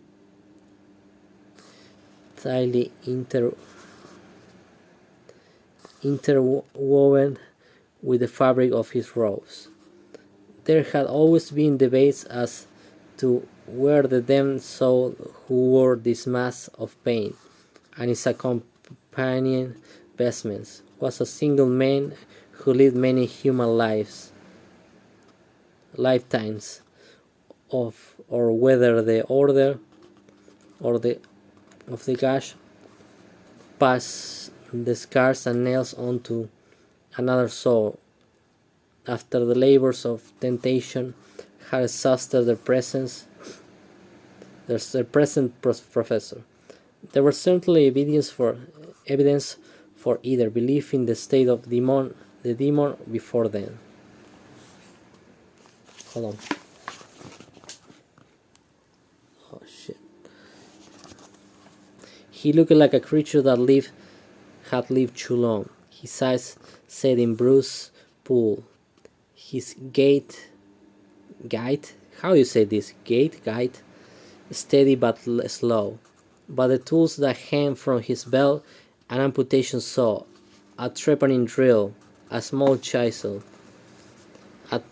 and 3 silver syringes were like the abattoir worker's chainmail apron he wore, wet with blood. Confirmation that his weariness sounds like gait. Okay, that his weariness did not apparently keep him from taking a personal hand in the practicalities of agony. He brought flies with him too, fat blue-black flies in their thousands, many buzzed around his waist, alighting on the instruments to take their share of wet human meat. Okay, he brought flies, fat blue-black flies. Okay, they were 4 or 5 times the size of terrestrial flies. 4 or 5 times the terrestrial flies. Oh, can you imagine? So big. And their busy noise echoed around the mausoleum. The demon stopped, regarding Rogowski with something resembling curiosity. Joseph Rogowski, the Cenobite, said, "Your suffering was sweet, but you died too soon. It pleased me to see you standing here."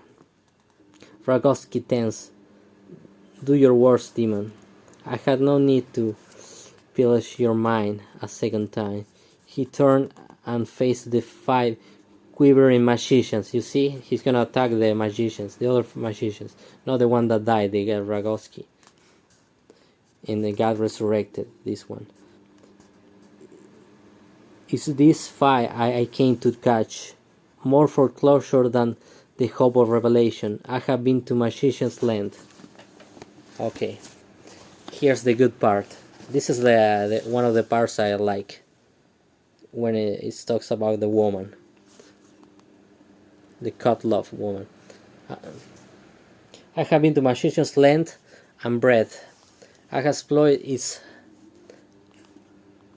outermost limits, and very rarely, I had minded the thoughts of a truly original thinker. If, as Whitehead said, all philosophy is footnotes to Plato, then all magic is footnotes to 12 great tests. Tests I now possess. Lady Sappho has started to hyperventilate a little way into the demon's speech, and now reached into her purse, digging frantically throughout its chaotic content. "My pills! Oh Jesus! Where are my pills?" In her jittery state, she lost her grip on one end of her purse, and its content fell out, spreading across the floor. She went to her knees, found the bottle, and snatched up her pills, oblivious to everything but getting them into her mouth. She chewed and swallowed the large white tablets like candies, staying on the ground, clutching her chest and taking deep breaths. Felton spoke, ignoring her panicking outbursts. "I had 4 safes," he told the demon. "I had written down their whereabouts and their codes. Is that too much trouble for you? I'll fetch them myself. Or you could accompany me. It's a big house. You might like it. Cost me $18 million. It's yours. You and your brethren are welcome to it. My brethren, the Cenobite said. Yeah, Pinhead said that. My brethren. Apologies. There are sisters in your order too. I was forgetting that. Well, I'm sure I own enough words for you to pass around. I know you said you had got all the magic tests, but I do have a few very fine first editions, nearly perfect most of them. Before the demon could respond to this, he had said, Your lordship, or is it your grace, your holiness, master? Like a dog? He had said. Surely, Felixson said, wanting desperately to please the demon. If he says we are dogs, then dogs we are. Then dogs we are. Well stated, the demon said. Yeah, you see, if he says we are dogs, then dogs we are. Well stated, the demon said. But words are easy. Down, dog. Felixson waited for a moment, hoping this had just been a throwaway remark, but it was not. I said down, the Cenobite warned.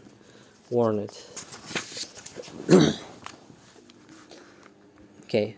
Felixson began to kneel. The demon went on, and naked. The demon went on. And naked. Dogs go naked, surely. Oh yes, of course, naked. Felixson proceeded to undress, and you, the demon said, extending his pale finger towards Kotlov. Kotlov was the other woman, Elizabeth Kotlov. Be his bitch, naked as well, on your hands and knees. Without further prompting, she started to unbutton her blouse, but he said, exhibition shame, wait, and walked toward her. The flies rising up from their blood-clotted dining places as he moved. Elizabeth flinched, but the demon merely reached out and placed his hand on her lower belly. Okay, her lower belly. This is the part I like it. The demon said, how many abortions have you had, woman?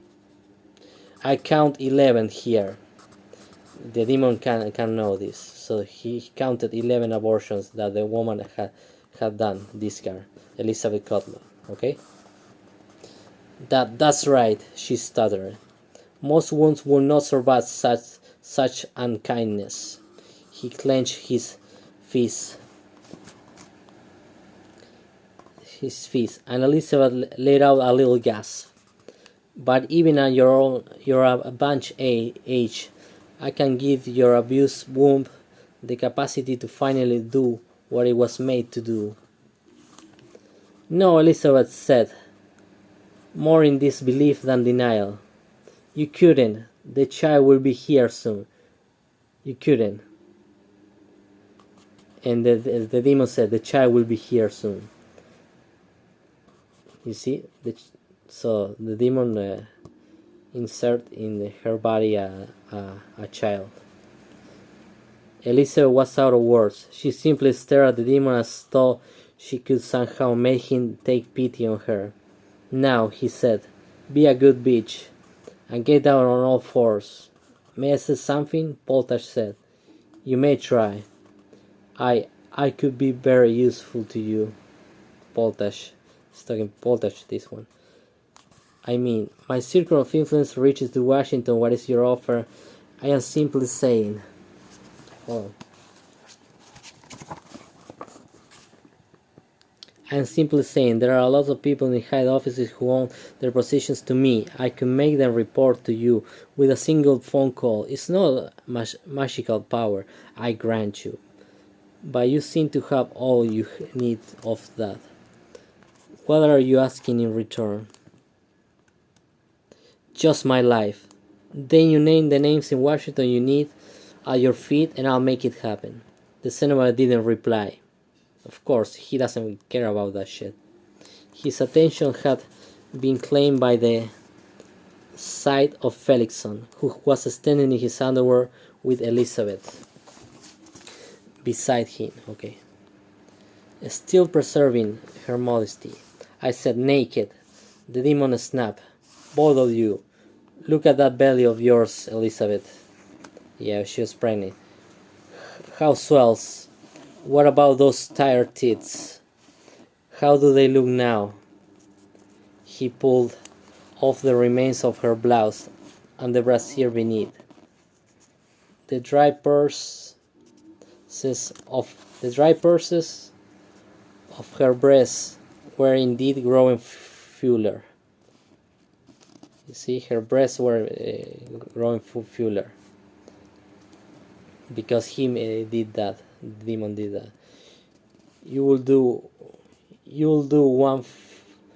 for one more breeding, and this time you won't be. Hold on.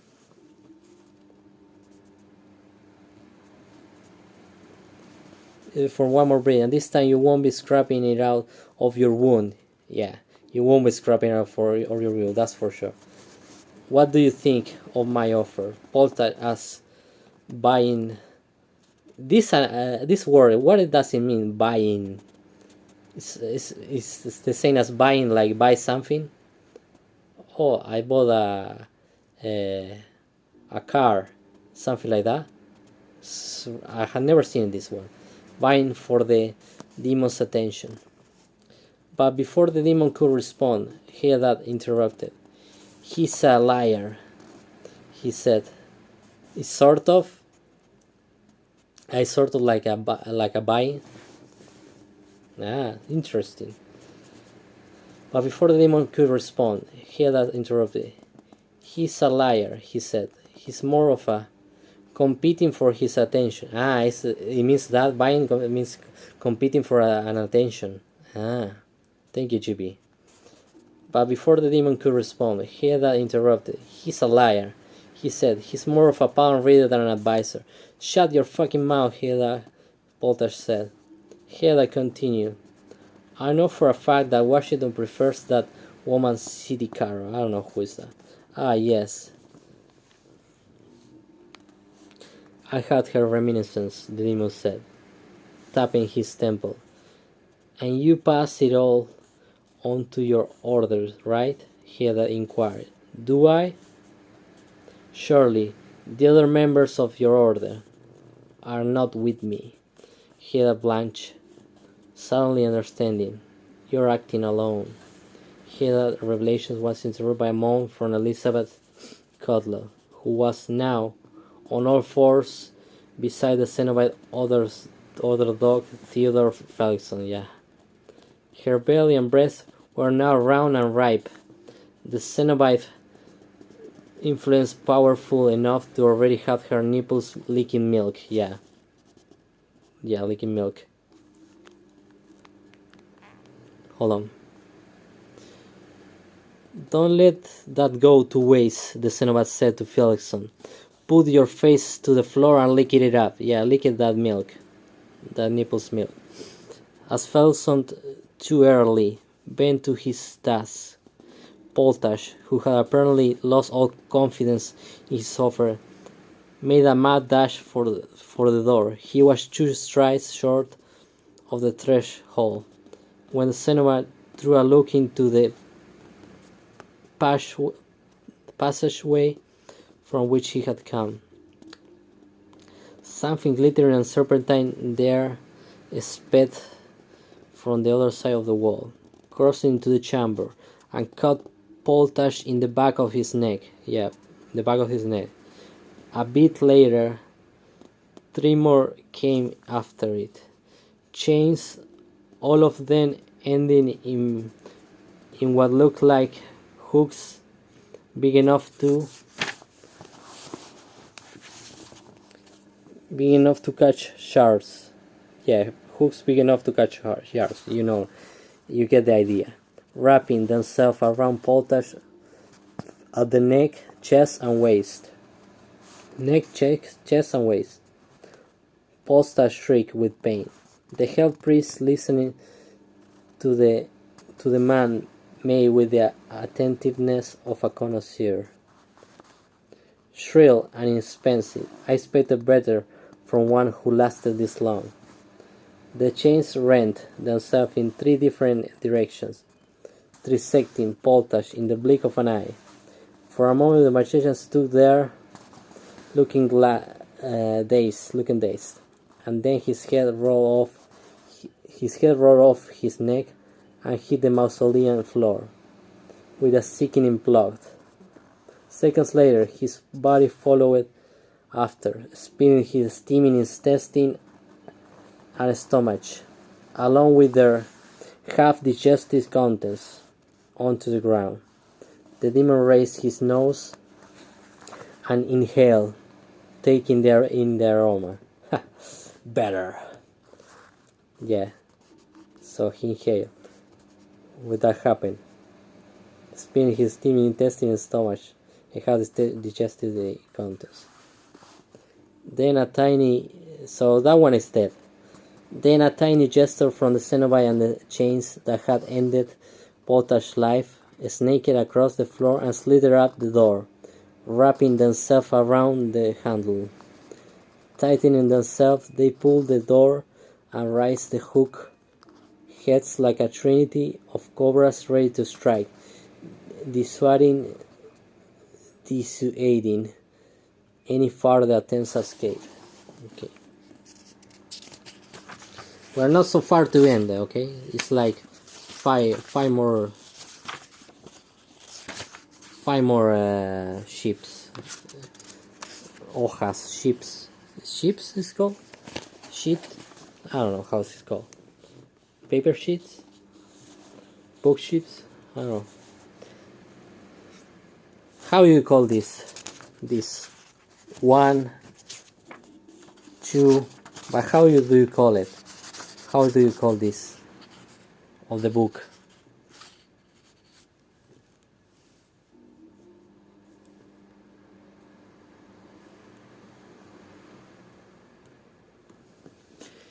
Some things are better done in private, don't you think, Joseph? Do you remember how it was for us? I don't know. You don't know, really? How you call it this? Here it's called hojas. Hojas. It's like paper ships, book ships, something like that. I don't know how it's called in English. The hojas. Something are better done in private. Do you think, Joseph, do you remember how it was for us? You offered to be my personal assistant, then it... pages. Yeah, exactly, pages. I remember now. Thank you. Yeah, exactly. So there are like 2, 3, 4 more pages I had to read. 4 more pages. Something are better done in private. Do you think, Joseph, do you think how it was for us? You offered to be my personal assistant, then you shut yourself. Aren't you a little tired of all this by now? Rogowski replied, how much suffering can you cause before it fails to give you whatever sad sick thing it is you need? Each to their own. You went through a phase when you wouldn't touch a girl over 13. What the fuck? Kind of like a pedophile here. Yeah. Less than 18 is pedophile. But less than 13. You see? Will you just do it already? Rogowski said. Soon, you're the last. After you, there will be no more games, only war. War, said Rogowski. There will be nobody left to fight. I see death has not made a wise man of you, Joseph. Do you really think this was all about your pitiful secret society? What then? He had asked. If I am to die, I would like to know the reason. The demon turned. Hedda looked into the shiny darkness of his eyes, and as if in answer to Hedda's question to Cenobite, a spada word.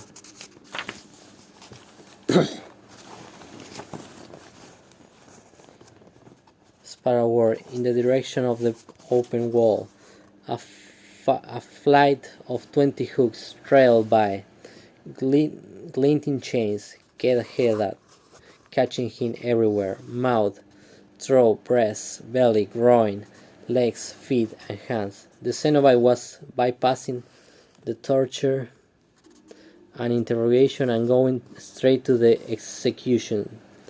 Lost in his agonies, Hedda babbled as the hooks steadily worked themselves deeper into his 350-pound body. He was a little bit, thick. It was hard to make much sense of what he was saying through the snot and the tears, but he seemed to be listing the books in his collection, as though he might still be able to strike a bargain with the beast. This es via Kisnor Diallo, the only remaining of Ghaffari's Newell. The Cenobite then called 7 more chains into play, which came swiftly, sweeping around Hedda from all directions. They hooked themselves into his shuddering body and wrapped themselves so tightly the fat man's flesh used from between the rusted links. Lily edged herself into her corner and covered her face with her hands. The others, even Cutler, who appeared now to be 8 months into her turn, while Felson hammered. You see, 8 months. In like a couple of minutes, she grew the baby 8 months. So fast. Her turn, while Felson hammered at her from behind. Felson hammered at her from behind. So Felison was fucking her, I don't know. Looking at us, I hear that. That's what it means, right? Like having sex. Now to be 8 months into her turn, while Felison hammered at her from behind. Is that the meaning? This hammered at her from behind. I think it's that. Look at us. Here that continue. Sounds like it. Okay. I understand now. I didn't catch this before. Hedda continued to chatter and sob. Mouse's names and the names of infernal territories. All 27 chains had now secured themselves in the man's body. The Cenobite murmured another order, and the chains proceeded to tighten further, pulling on Hedda's body from several directions. Even now, with flesh and bone under unbearable stress, he continued to list his treasures. Oh God! Lampy's Symphony, the Death Symphony, Rome's Reference, Yellow Knight. He was mentioning the list of books. Rogowski prompted. He was watching Hedda's torment with a dispassion perhaps only a dead man could have worn. Yes, and Hedda started to say. There the list stopped. However, as Hedda only now comprehending what was happening to him, unleashed a string of pleading cries, all rising in volume as his body was subjected to the contrary demands of the hooks. His body could not withstand the claims made upon it any longer. His skin began to tear, and he started to thrash wildly. His last coherent words, his entreaties, overtaken by the ragged holes of agony that he now unleashed. His belly flesh succumbed first. The hook there had gone deep. It ripped away a wedge of bright yellow fat, you see, 10 inches thick, and some of the muscle beneath, the fat, 10 inches fat. His breast came next, skin and fat, followed by blood. Even Lily watched now, throughout her fingers, and as the spectacle escalated. The hook in Hedda's left leg, which had entered behind his shin bone, broke it with a crack that was loud enough to be audible above Hedda's screams. His ears came off with scraps of scalps attached. Okay? His shoulder blades were both broken as the hoops there pulled themselves free. But despite the thrashing, the screams, and the reflecting pool of black blood below his body, now so large it lapped against the hem of the Cenobite's vestment, the demon was not satisfied. He issued new instructions. He issued new instructions using one of the oldest tricks in magic, Teofil's Rage. He whispered instruction, and 3 new hooks, larger than any that had come before, their outer edges sharp as scalps, flew up the exposed fat and flesh of Hedda's chest and stomach and lashed their way into his interior. Okay. The effect of one of the 3 was immediate. It pierced his left lung. His screaming stopped, and he began to gasp for air, his striving becoming desperate convulsions. Finishing in mercy's name, Rogowski said. Sorry. The Cenobite turned his back on his victim and faced Rogowski. The demon's cold, lifeless stare caused even Rogowski's stiff, reanimated flesh to prickle. Hedda was the last man to give me orders. You will do well not to follow in his footsteps. Somehow, even after experiencing the hand of death itself, Rogowski still found himself afraid of the calculating demon who stood before him. Taking a deep breath, Rogowski conjured what courage he could. What are you trying to prove? Do you think if you kill enough people in the worst ways imaginable, they will give you a name like the madman or the butcher? It doesn't matter how many abhorrent tortures you devise. You will always be the pinhead. There weren't still. The Cenobite's lip curled, quick as a flash. He reached out for Rogowski, seized the dead man's scrawny throat, and pulled him close.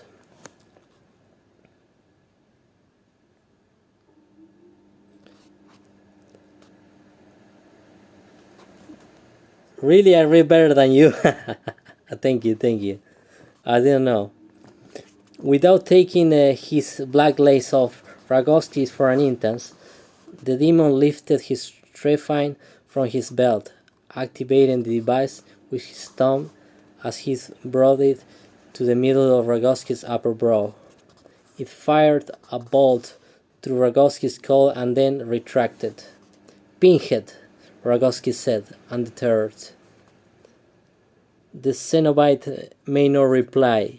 He simply hooked the trephine back on his belt and put his finger into his own mouth, seeking out something that lurked within. Finding it, he drew the thing out, a small, sleek, blackened hunk, like a diseased tooth. He returned his fingers to the hole in Rogowski's skull, okay? Inserting the object and letting go of Rogowski's throat in the same moment. I'm guessing I'll be dead soon, right? To paraphrase Churchill, I'll be dead in the morning, but you'll still be Pinhead, Rogowski growled. The Cenobite had already turned his back on Rogowski. The hooks that held Headak in place had clearly waited for their master to turn back to them before they performed their coup de grace. Now blessed with his gaze, they showed their skills.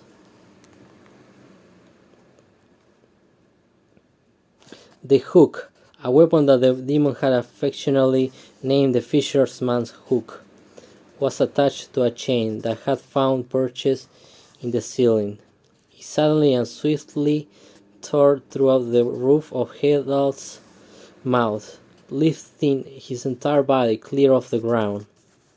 The moment the Cenobite's gaze landed upon the rusty blood-caked links, eruption followed eruption. Eruption followed eruption. Hedak's hands split in two, the feet the same. The huge bulk of his thighs was gouged from groin to knees. Okay. His face was stripped of skin, and the three deeply embedded hooks in his chest and stomach pulled out heart, lungs, and entrails all at once. Surely a faster autopsy had never taken place. A faster autopsy had never taken place. Their task complete, the hooks dragged what parts of him they had claimed through the pools of blood, back towards the place from whence they came.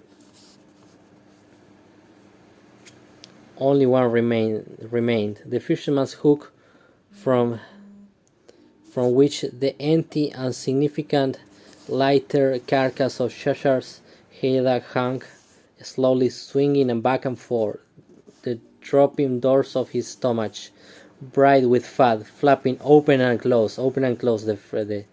You see? The dropping doors of his stomach, bright with fat, flapping open and close. All the fireworks were red again tonight, the Cenobite said, as though bored of the whole affair. Felixson, still rooting like a dog, pulled himself out of cutloth and retreated from the spreading blood, seeking purchase. His hand landed on something soft. He turned and his face fell. Lily, was all he said. The demon turned his head to see what Felixson saw. It was Lily's Sappho. The sight of Hedak's slaughter had apparently been too much for her. She was slumped dead against the far wall. There was a stricken expression on her face, and her hands still clutched at her chest. Let's be done with this, the demon said, turning to face the three remaining magicians. You, Felixson. The man's face was all snot and tears. Me?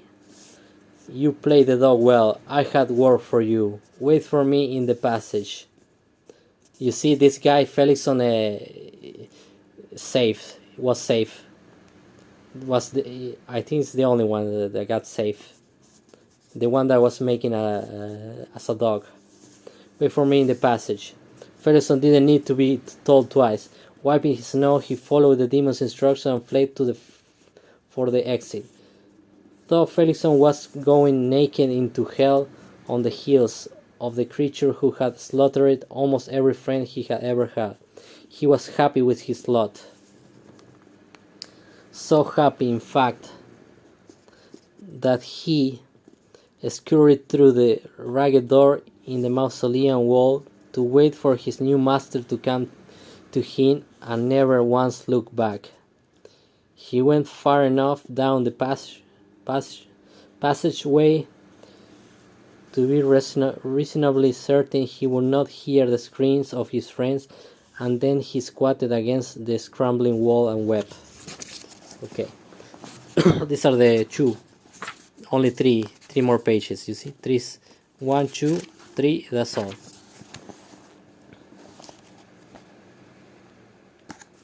Should have made the main character's name Leandro. Yeah, the pinhead. Ah, come on. Focus, camera. There you go.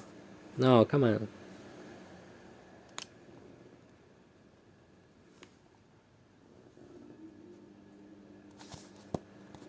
Okay. What's wrong with me? Rogowski said. You're infected with a tiny siblings of mine, Joseph. A worm made from a piece of me. I passed it from its grit beside my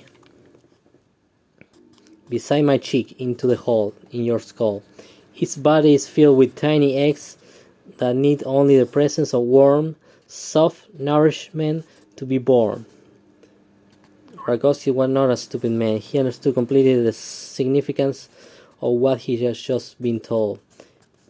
He explained the unwelcome fullness in his head, the churning motion behind his eyes, the tongue of bitter fluid draining from his nose and down the back of his throat. Rogowski hooked out a wood of plate. I don't know how to say this word.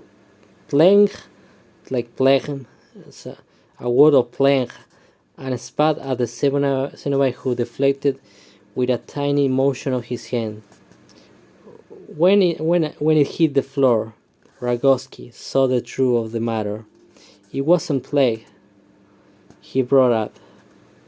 It was a little knot of worms. You're an asshole, Rogowski said. You had the rarest of opportunities to die twice, and you waste your breath with banal insults. I had hope for more from you, Joseph.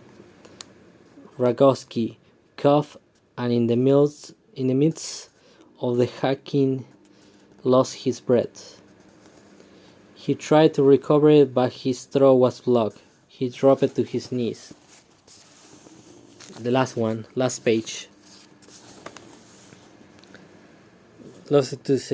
He dropped to his knees, and the impact was sufficient to burst the fragile panel of his skin so that veins of worms fell from his anatomy, littering the ground around him, mustering the last of his will.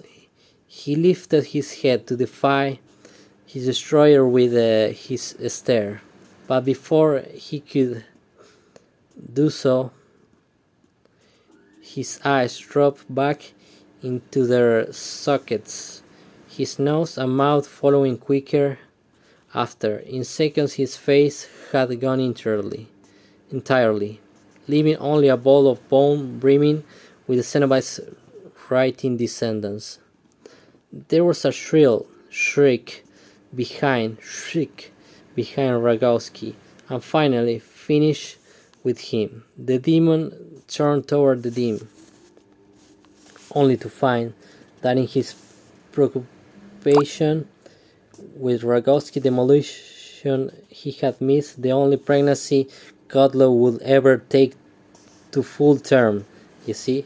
The only pregnancy that Godlow would ever take to full term. Okay. The shriek had not come from her, however. She was dead, slumped on her back and torn in two, killed by the trauma of the infant's birth. She was killed by the trauma of the infant's birth, okay? Like it said there. Slumped on her back and torn in two. Well, I'm glad she died. I'm glad. The thing that the demon had created in her, however, lay in a puddle of its own fetid fluids, shrieking in the tone the demon had mistaken for its mother's voice. The creature was female and, at a glance, virtually human. Yeah, it had a female, virtually woman. We don't know. The demon survived the mausoleum. It was indeed a comprehensive spectacle. The pieces of potash sprawled at the door, Heda's head, a mutilated carcass, still swaying slighted as it came from the fisherman's hook. Lily Saffro, forever frozen, her body ravaged by time, her face a distressing testament to the empirical power of fear itself. Her life claimed by the only thing to which every soul must answer. And finally, Rogowski collapsed into little more than a mess of bones and worms. The worms, disrespectful guests that they were, had already begun to desert his remains in search of another feast. The first of the departees had found pieces of Hedda in one direction, and the half-mangled corpse of Elizabeth Coplot in the other. The Cenobite knelt between Coplot's bloodied legs and selected a blade from his belt, taking the purple cloth of the child's birth cord in one hand. He severed it and tied it into a knot, okay? He then found her mother's blouse, mercifully unstained, and wrapped the child in it. Even swaddled, she continued to make a noise like an angry bird. The demon regarded her with a curiosity entirely devoid of concern. "You are hungry," he said. And the last page.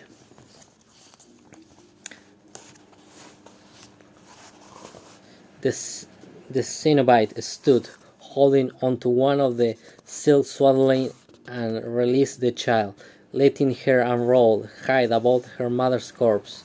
The baby tumbled, then dug her claws deep into the blouse and clung there, looking into her caretaker's eyes, issuing a reptilian hiss as she did so. "Drink," he instructed. He shook the fabric to which his creation clung, and she fell upon her mother's corpse, getting up onto all fours. The child made her erring way to Elizabeth's left breast, where she kneaded the cooling flesh with her hands, which had already sprouted uncommonly long fingers for an infant so young. Okay, it had long fingers. Yeah, because it was a demon, a monster. And when nauseous milk began to once more flow from her lifeless bosom, the child suckled greedily. The demon then turned his back on the child and returned from whence he came. His loyal dog Felixson waiting in the wings. Yeah, the guy that saved Felixson. As the bricks and mortar moved back into their original positions, sealing themselves behind the departing demon, the child, still growing, was now easily twice as large as she had at birth. Yeah, twice as large already. It was a little after dawn when the Cenobite left the mausoleum, and by that time his progeny had already emptied both breasts and was tearing her mother's chest open for the meat inside. Okay. Emptied both breasts and it was tearing her mother's chest open for the meat inside. Okay. The cracking of the coarse breastbones echoed loudly around the small, musty room. The naked girl's anatomy was undergoing a violent growth, and every so often could be heard the sound of pain, muted because it came through gritted teeth. Utterly unaware of her father's desertion, the young demon girl It's a demon girl. Move above the room, move above the room, like a pig at a throat. Gluttonously devouring the remains of the once powerful magicians, effectively erasing the last remnants of an order of magicians that had moved behind the shadows of civilizations for centuries. Yes. Here it ends. By the time the police arrived, alerted by the unwitting soul who discovered the hideous spectacle that was the mausoleum, a frail and broken groundskeeper who vowed he would never again set foot in a cemetery. The girl, fully a woman after less than 12 hours, was gone. Okay, there it is. The first apparition of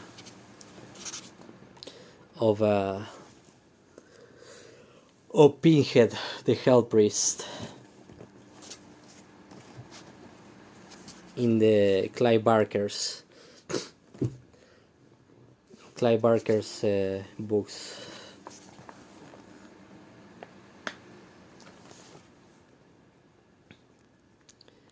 Yeah, it's Clive Barker's imagination is so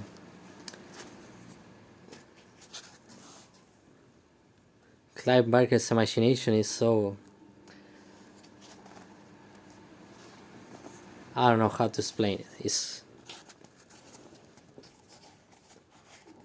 I don't know. You had to have that thing that he has, but I had never seen anyone have that.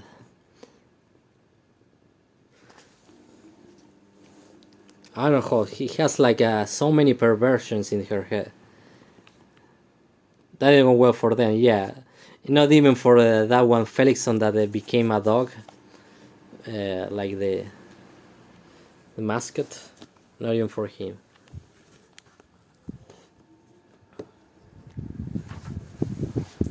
Hey, Hachomar Canada, welcome. I'm gonna put the mask a little bit more, but first I'm going to the bathroom. So bear with me. Hold on.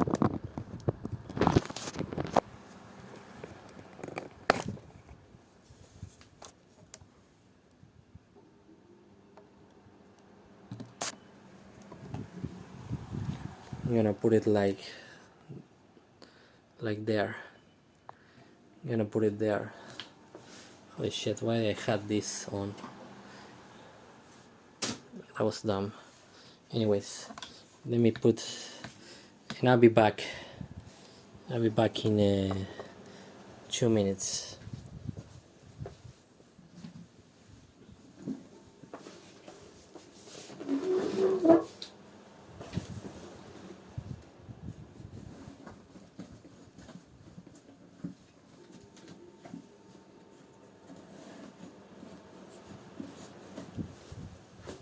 I'll be back in 2 minutes.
Thank you so much for the $5 chippy. I really appreciate it. Let me. Good afternoon, Hachomar Canada. There's you going, my friend. Cool collection. Yeah, I can show you. Let me put the letter the chippy. There you go.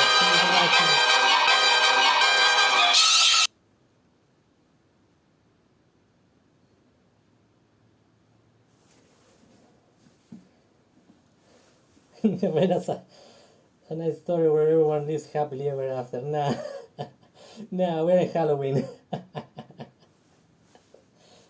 We're in Halloween now. Yeah, I'll show you if you want. I'll show you my figures. I haven't shown it in a long time, so I'm gonna show it again.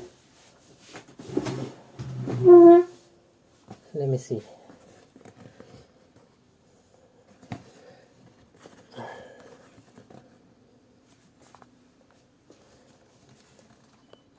Yeah, it has a Nightmare on Elm Street Part 2, Freddy's Revenge figures, the Rottweiler dogs with the human face, and Freddy with the flames.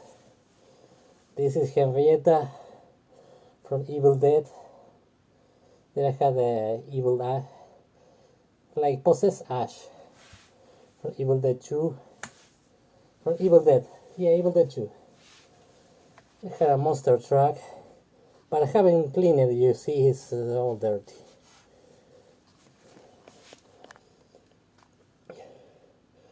Then I had Carrie, Ghostface, Michael Myers of Halloween Part 2. Here's the Evil Dead 2, Ash, and I think it's dead, I don't know. Well, anyways. This is hanging in the cabin in the wall. This is from the game. From the game I'm playing, Evil Dead. Then I have a Jason with a rock hanging. But this is sold separately. I bought the figures first and this second. It comes in this box. It's an accessory. They had a robot chicken there, but you can barely see it. Here you can see it. It used to have sounds, but it doesn't anymore.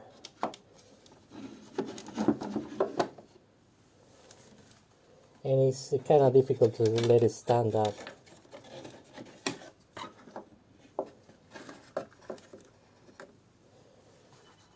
Then this is from Burger King Toys.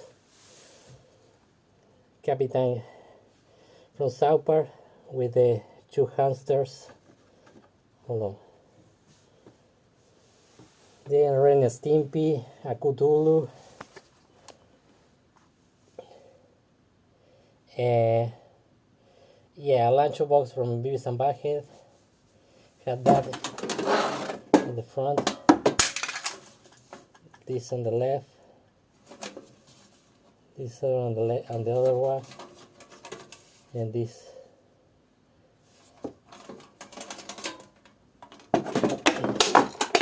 Sorry, I don't see anything. I'm throwing things in the ground.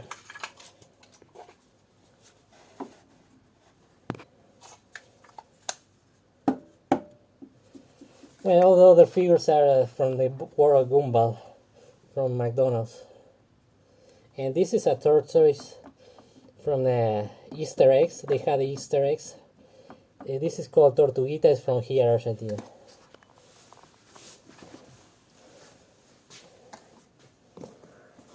Here I have some more. All this stuff I had when I have money. Okay? Not anymore. I had a cornholio down there of Beavis and Butthead. Edward Sheen from the video game.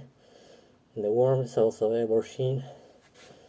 This is from Iron Maiden. I always wanted to sell this one because I bought for my brother. Then Then my brother sold it to me because he didn't want it. I want to sell this one. Then I had this on The Nightmare Before Christmas. It was radio controlled, but it never worked. This one worked, but it doesn't work anymore now. It's the Twisted Metal Sweet Tooth ice cream truck. It's a radio control. Some Playmobiles, like a crocodile. Here I have another Jason, and this one it came with the accessory box that I showed you earlier.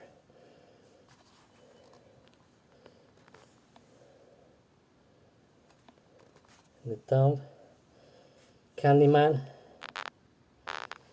This is one of my favorites. From The Exorcist, his head moves 360, and it had the theme song of the movie. Then I have a Chucky there. Sorry, I don't see anything. Yeah, Chucky there. This makes sounds, and it had music from the first appearance of Mickey Mouse. This one. It had these two Pokemons. A Leatherface there. And here I have some random stuff. This is the water. It's just water. Don't worry about it.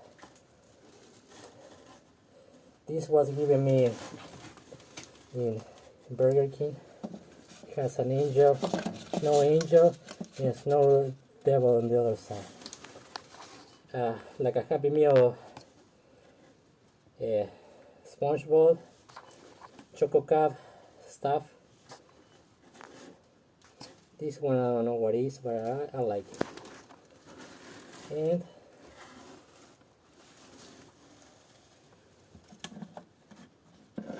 I don't know, like these two plushies. Anyways, okay. That's all.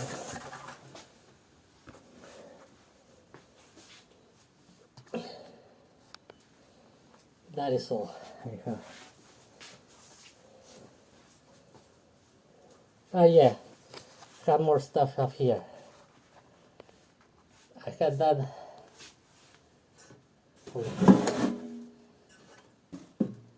pine of SpongeBob, his SpongeBob house. They had like pan dulce boxes for Christmas and Christmas tea. As this was came with Easter eggs, more Christmas pan dulce boxes that sell in Argentina, and that is all.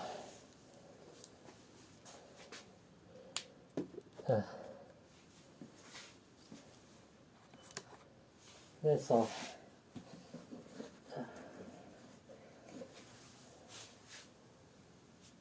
Hold on, I'm gonna turn on the fan.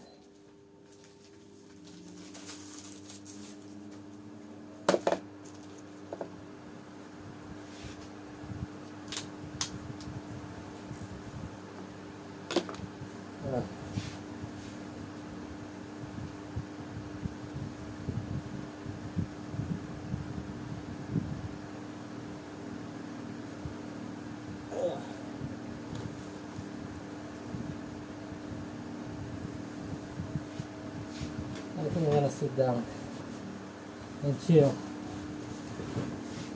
Hold on.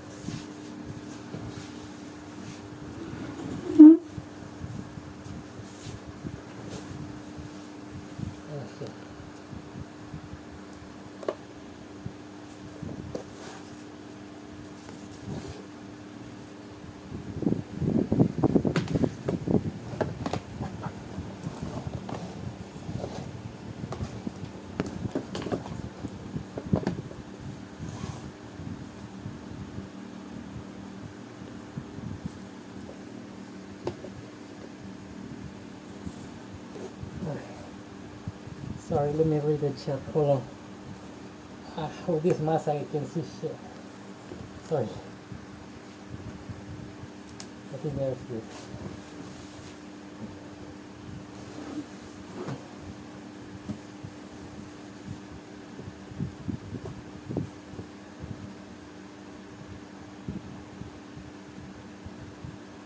The pink wig. The pink wig. Maybe it's scary.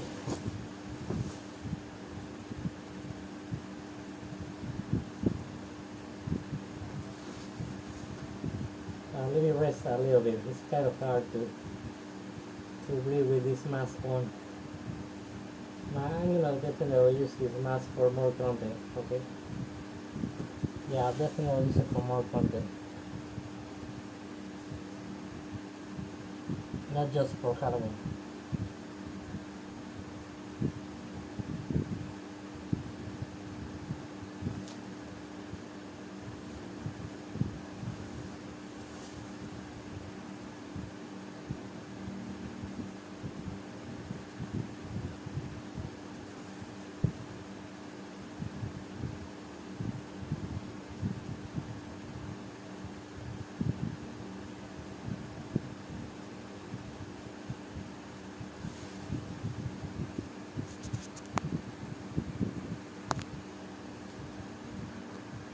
Let me check something real quick.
Hold on.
Hey everyone, can you copy the raid message?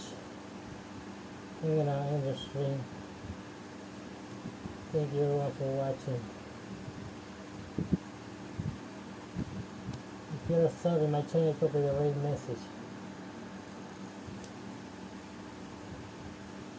They don't do anything actually. There might be some parties, but no, and I don't think in this city. They're like in big cities. Can you put the raid 2 for the non-subs also? CP?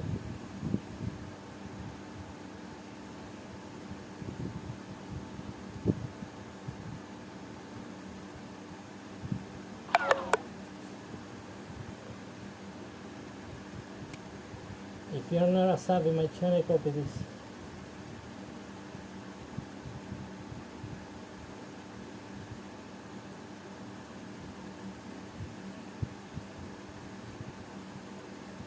If you're not a sub in my channel, copy this message. But if you're a sub, copy the first one, the raid one.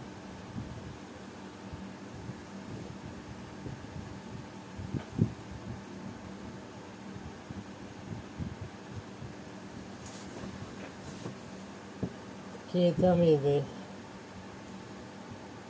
Can you start the? Can you start a raid to Bottlehead, my friend Chippy? Thank you everyone for watching. I really appreciate it.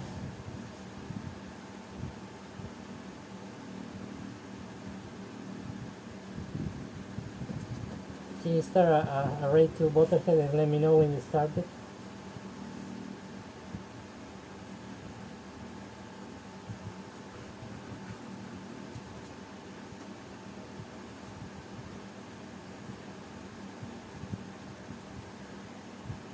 It's a slash, no the exclamation point. You have to put slash. A slash raid, and leave a space and put Bottlehead.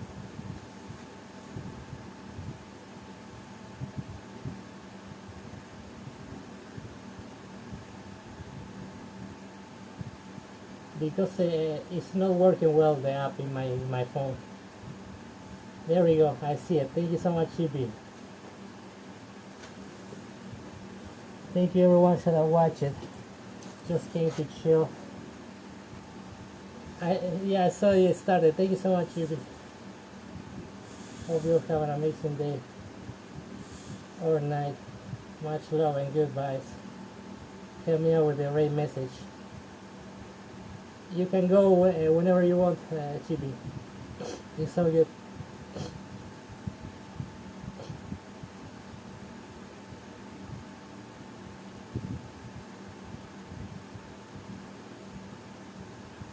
See you everyone.